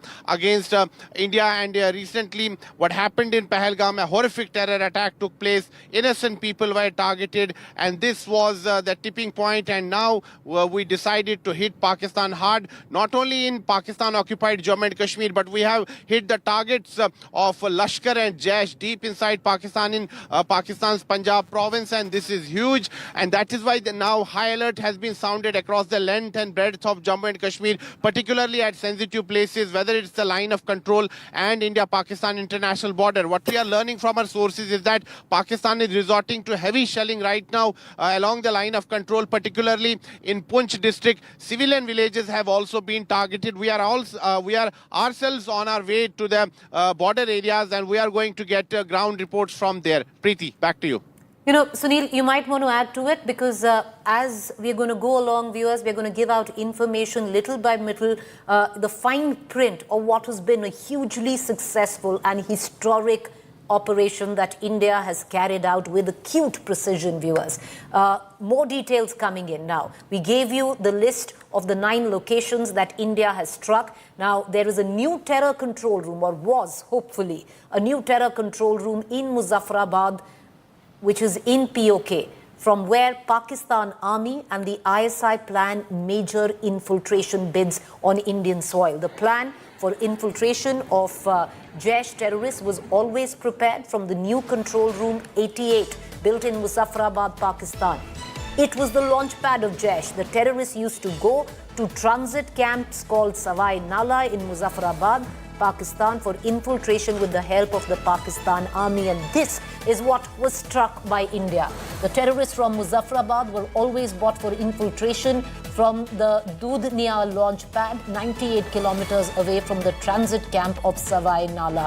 So all of the 9 spots that India chose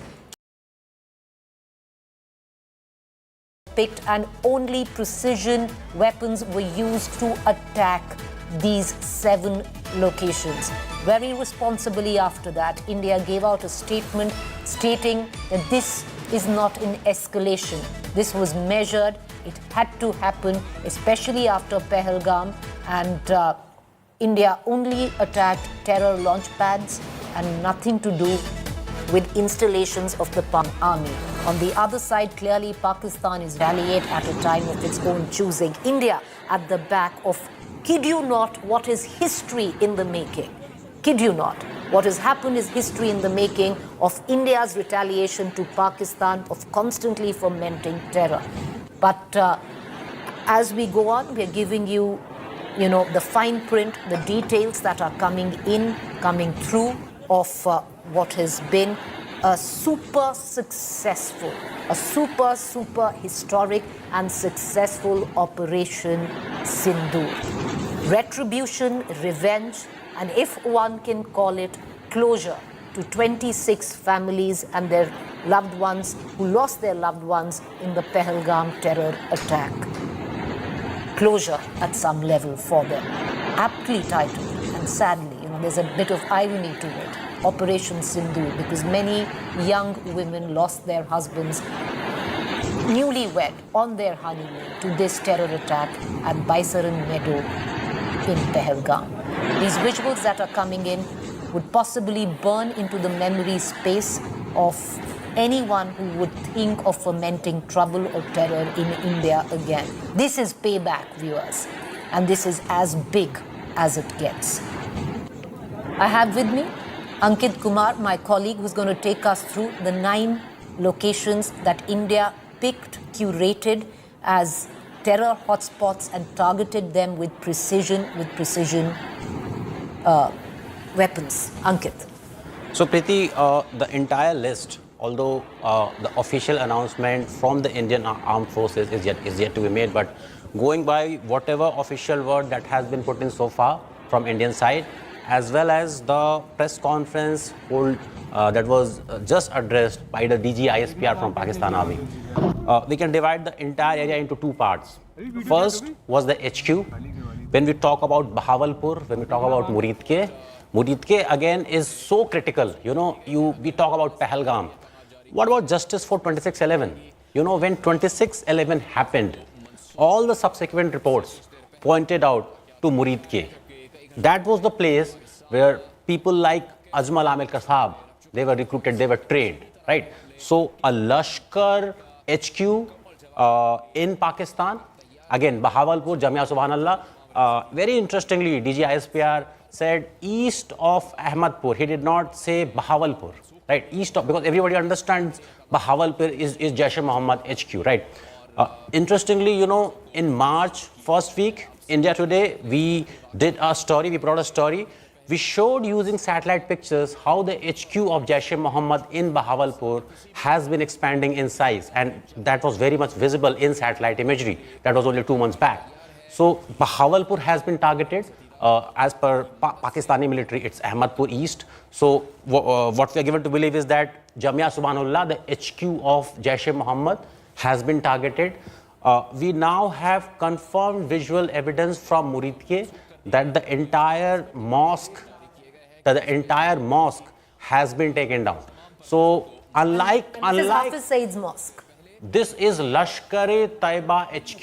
This is the place where 26/11 perpetrators came from. This is the place where recruitment happens. All the dossiers point out way back from 2009. All these dossiers, they all point out to this place called Muridke. And now we have visual confirmation, unlike Balakot, where very precise weapons were used. Only satellite imageries were in place at that point of time. And now we now have visual confirmation based on local social media accounts who have posted these videos 2-3 hours back, confirming that visual damage can be seen.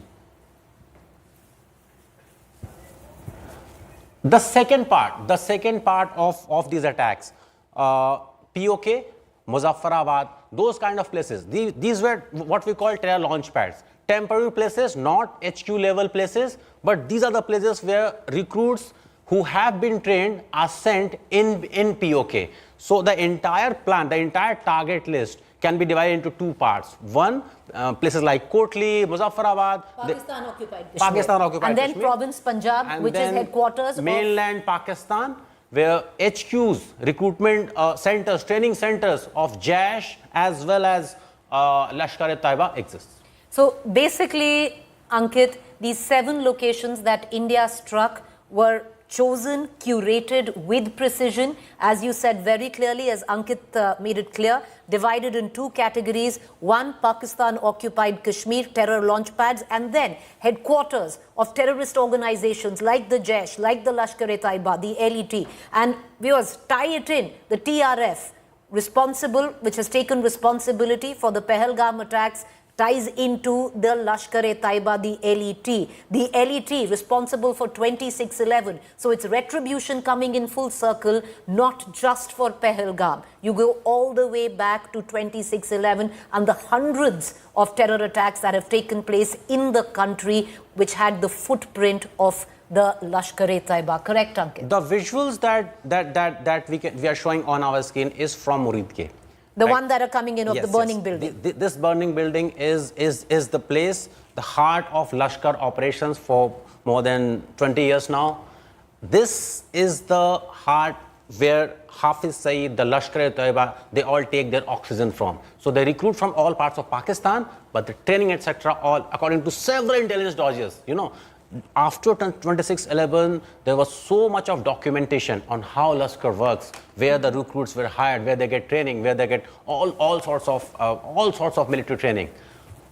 Every proof of evidence pointed towards this place called Muridke. You know, Muridke was perhaps the most. So India struck the nerve center of terror. Yes, and let me repeat: unlike 2016 September.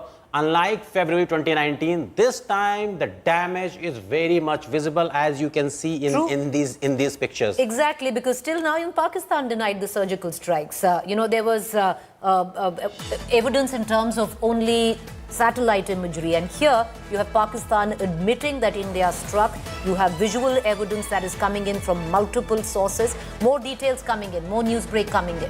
Full details of India's strike on Pakistan and POK. Of 9 targets hit by India, terror hub in Muzaffarabad exposed. Pakistan Army ISI control room 88 used for infiltration plots. Sources suggest now all of this is coming in from source-based information. Pakistan Army and ISI plan major infiltration operation from this new base. The control room, codenamed 88, used to coordinate Jaish terror moves. Jaish launch pad active inside Muzaffarabad facility. Infiltration blueprints regularly made in control room 88. Pakistan Army ISI-backed terror network uncovered. Terror launch operations traced to Muzaffarabad hub. And that is what was attacked and struck by India in the missile strikes. Munish Pandey, my colleague, joining us for more. Munish, what more can you add? Well, Preeti, it appears that India is struck where it was needed the most, and that is why very specifically the input were not only received but it was materialized also, because this time India has struck on the control room of Jaish-e-Mohammed. There is a place in Muzaffarabad called Sawai Nala. It is 98 kilometers away from Muzaffarabad, and that place was used by Jaish-e-Mohammed as a control room. It was codenamed 88, and with the help of ISI, with the help of Pakistan Army, many activities were planned against India. So this was a terror hub as far as Pakistan is concerned. ISI was fully involved in this.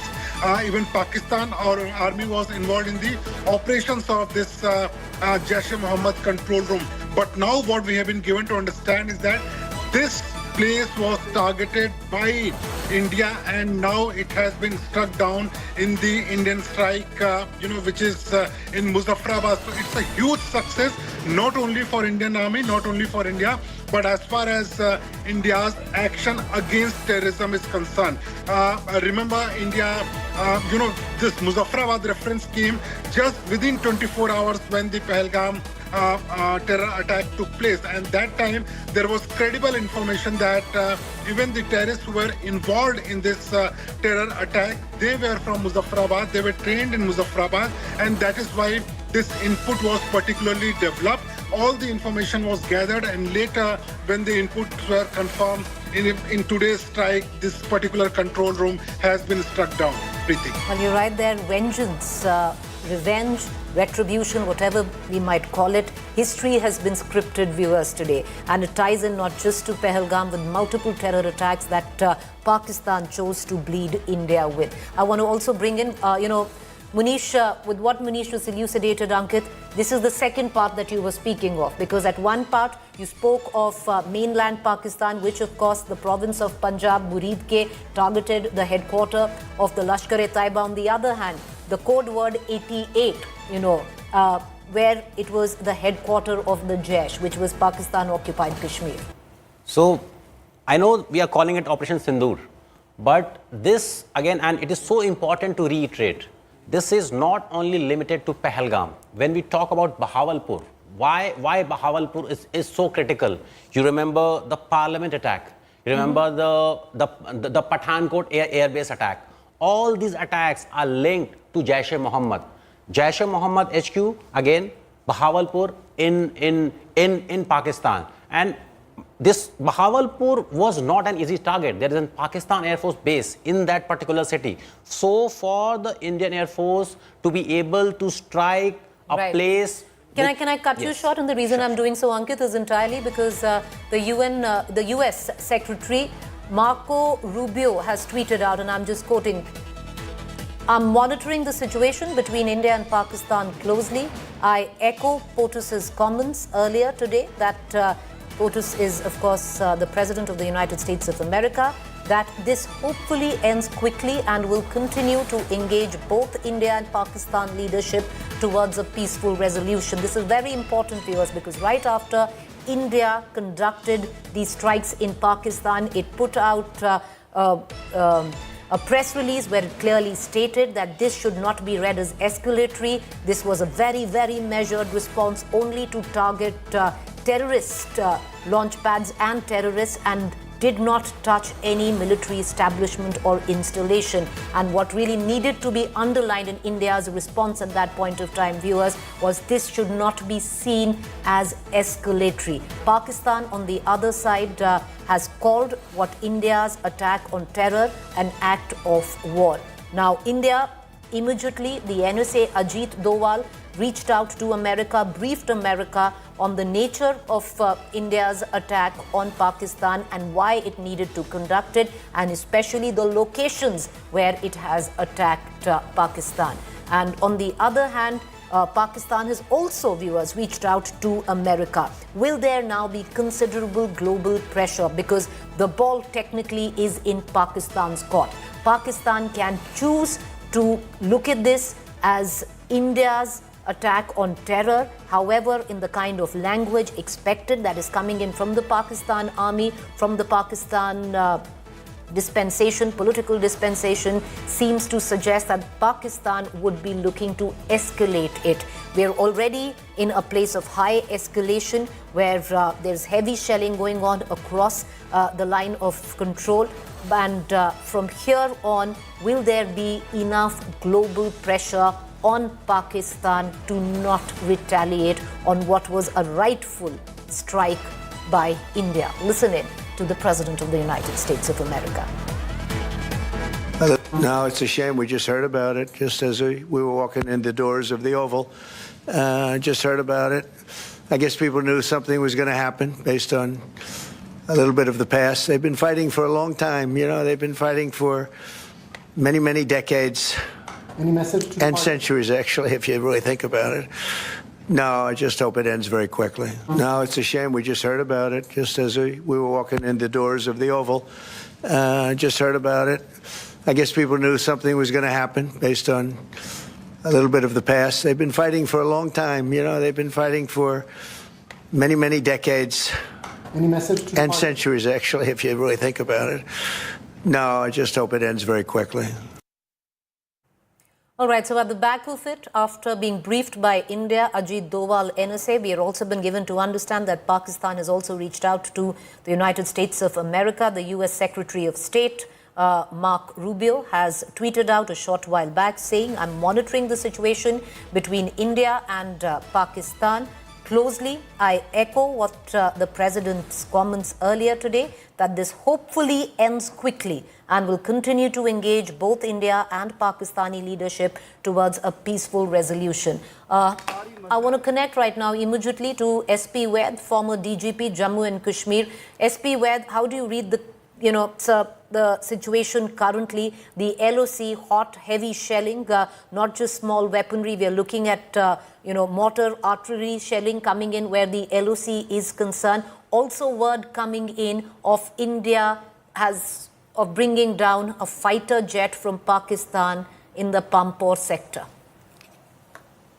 See, Honorable Prime Minister promised taking revenge of what happened in Pahalgam, and I think the Indian Armed Forces, all the three services have, in a coordinated operation, hit back exactly on the terror camps, and 9 of them, I'm told, in Pakistan and POK, including Muridke, which we know is the headquarters of Lashkar, and Bahawalpur, headquarters of Jaish. I think it's a significant achievement, and the whole world recognizes India's capability, and Pakistan must understand that we will hit back.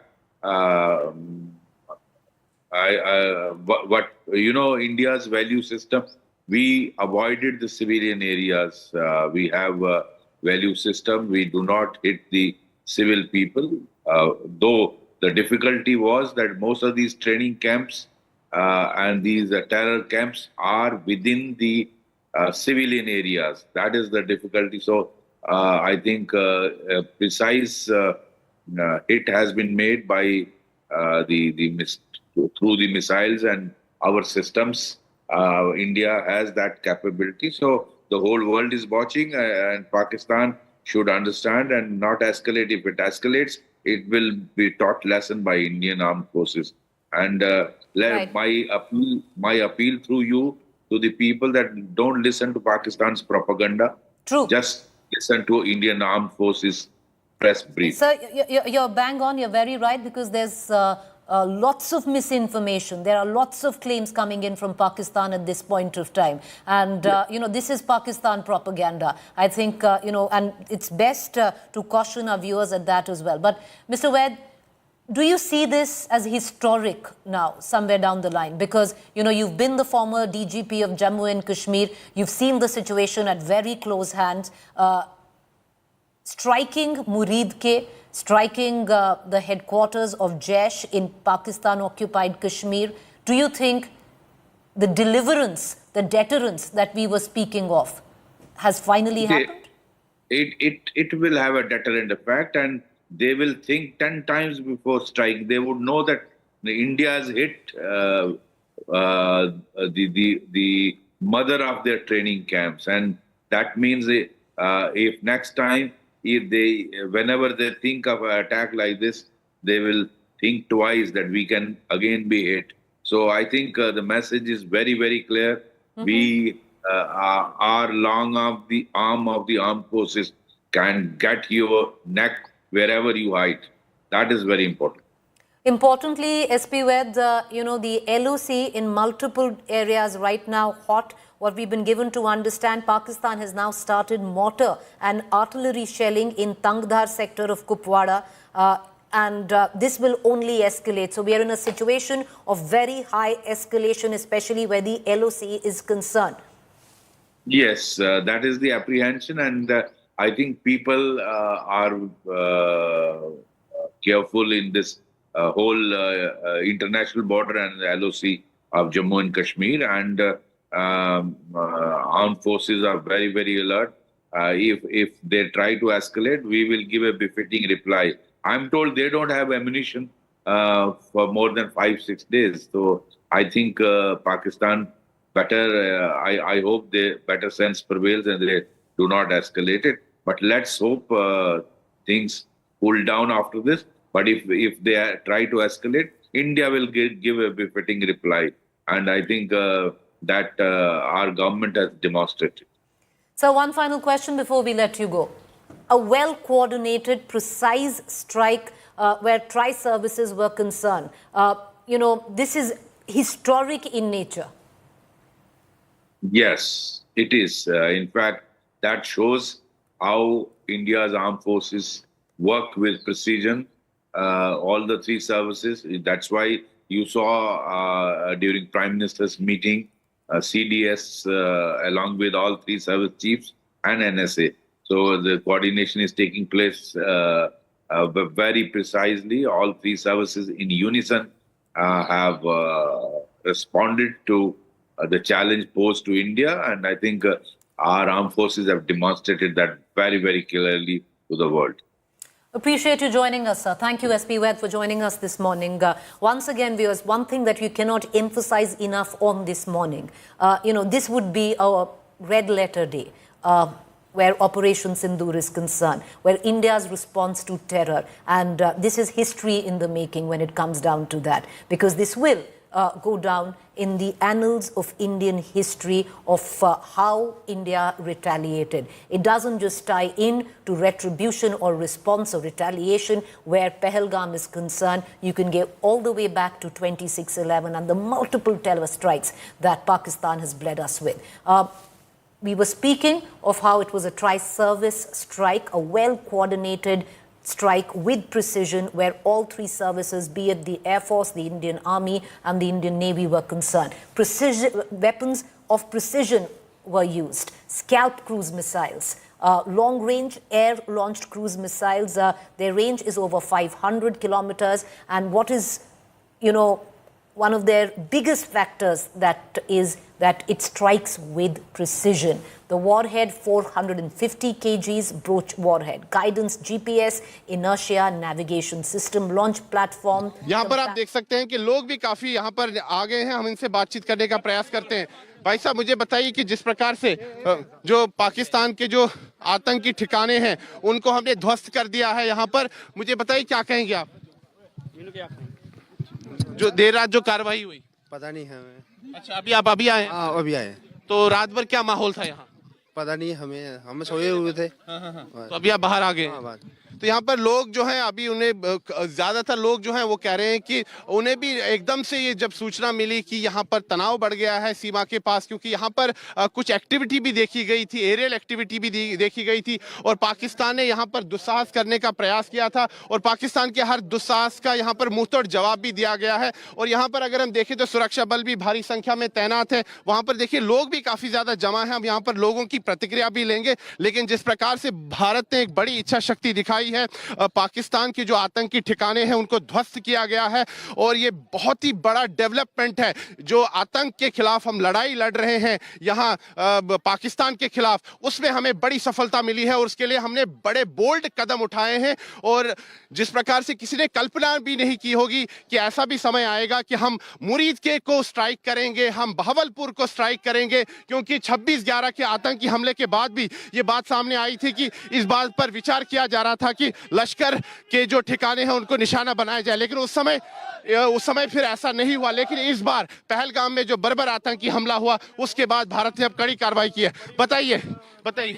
बहुत अच्छा हमला किया ये Indian army ने और इनका जवाब चाहिए भी था पाकिस्तान को, क्योंकि पाकिस्तान ने हमारे मासूम भाई बहन जो पहलगाम में हमला किया उसके ऊपर, और ये हमें बहुत खुशी की बात है कि इंडियन आर्मी ने उनके घर जाके घुस के मारा उनको. यहाँ पर रात भर क्या माहौल रहा अखनूर सेक्टर की अगर हम बात करें? रात को तो नॉर्मल ही था, तो सुबह हम जैसे ही 2-2:30 बजे तो हमारी नींद आवाजें आई, हमें आवाजें यहाँ पर आवाजें आई तो, और हम जैसे ही उठे तो तब तक हो गया था ऑपरेशन। फिर हमने न्यूज चैनल खोल दिए तो आज तक यहाँ पर भी कुछ ऑपरेशंस चल रहे हैं। जी हाँ, अभी आर्मी कर रही है, सब कुछ कर रहे हैं अभी। ठीक है, आप बताइए जी, आप बताइए क्या रहा रात भर यहाँ पर, क्या चलता रहा? ये रात भर बहुत अच्छा रहा, जो पाकिस्तान को जवाब दिया है इंडियन आर्मी ने, ये बहुत अच्छा जवाब दिया। हम इसी की उम्मीद लगाए हुए थे। हम ये जितना अखनूर का जूथ है ये फौज के साथ खड़ा है।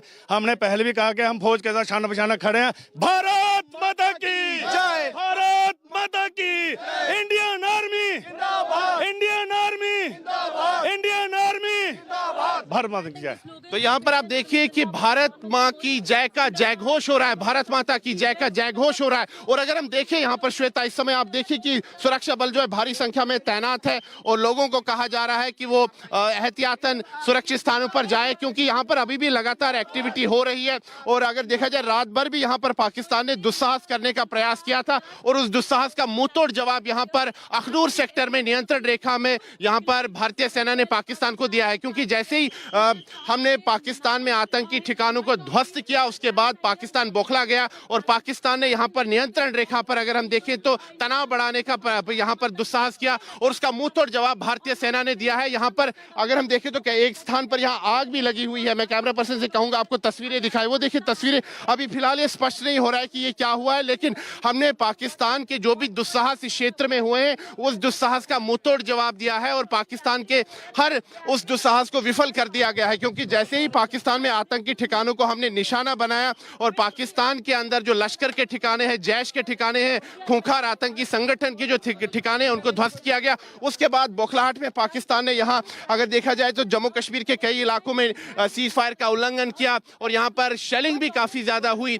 और उसका मुंहतोड़ जवाब भारतीय सेना लगातार यहाँ पर दे रही है। Shweta. All right, my colleague Sunil G. Bhatt reporting from Akhnur, where you can see the residents there. They've been coming out because it was right after that attack by India. There has been heavy artillery fire across the LoC in the Akhnur sector and other areas of the LoC as well. We're going to continue to cut across to our correspondents who are making their way to various points of the LoC, which right now are reverberating with mortar fire.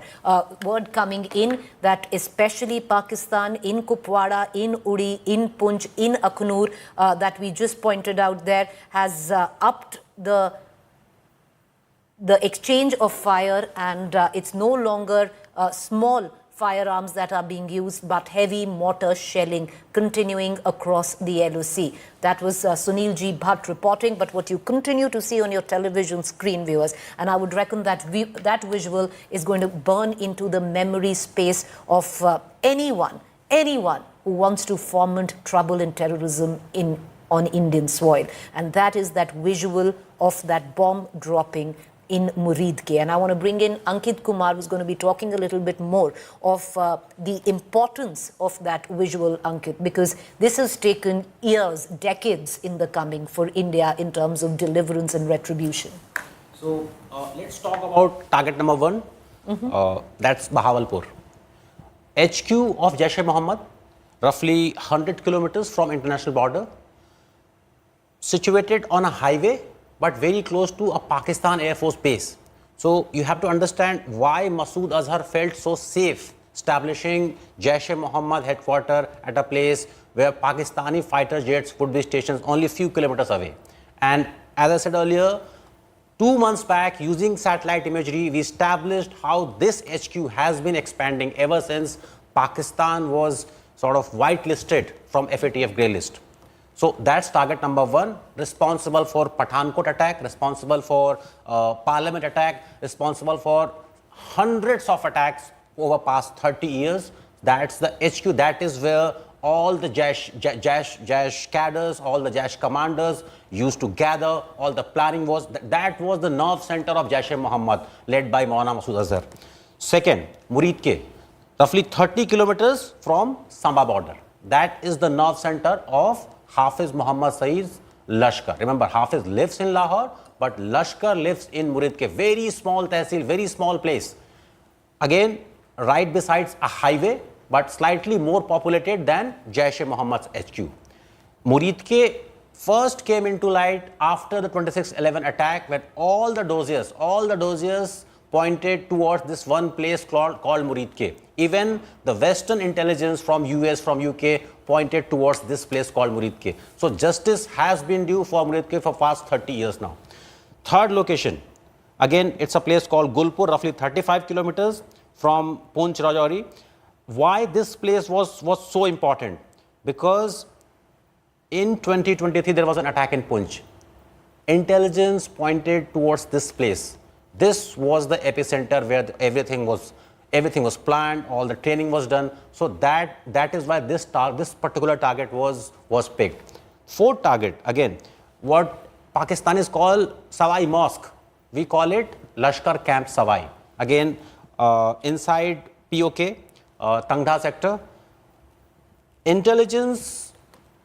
Our intelligence agencies believe that the perpetrators of Pahalgam attack used this particular place. Okay. Right. So that is why it is important. So when we talk about all these targets, it is not only limited to Pahalgam. This is a revenge for past 30 years of terrorism that has been bleeding India into several cuts. Remember Mumbai, remember Pathankot, remember Uri, everything. All those targets, those 9 centers have been picked. No symbolism here, right? These are actions with very solid consequences, right? To be able to strike a place which is only few kilometers away from a PAF base, this is no joke. This is no symbolism. So India has now kind of up the ante. This cannot be compared with Balakot, cannot be compared with Uri. It is much higher level of response, hitting Jaish-e-Mohammed HQ, hitting Lashkar HQ, as well as those launch pads in POK, in Muzaffarabad, in Kotli. That is so important. You know, that's where Ankit elucidating why India chose with precision, why India took 2 weeks, and if I can use the word, to curate the terror launch pads that India needed to strike. And viewers, like I said, this night has been history in the making. It's a watershed moment in India's response when it came down to retaliation against terror coming in from Pakistan soil. India will remember this, and so will Pakistan. Till now, what we do know is, we are expecting a press brief where the statement that has come in from the army, that justice have been delivered, Operation Sindoor has been a success. You have the defense minister who said Bharat Mata Ki Jai. And at the back of it, just right after, India conducted these strikes on Pakistan responsibly. As a responsible nation, we put out a press release in which what really is that needed to be read were 4 lines, where India said, this is not escalation. This was a measured, non-escalatory response. It also said that India only targeted terror hotspots and launch pads and did not strike any Pakistan military establishment or installation. At the back of it, Pakistan admitted to these strikes, however, called this an act of war. India striking on these terror outfits, calling it an act of war. I want to cut across. We have Sunil G. Bhatt and Asim Basi with us. Sunil, what's the latest? You're at the Akhnur sector, lots of shelling where the border areas are concerned across the LoC. What are you picking up?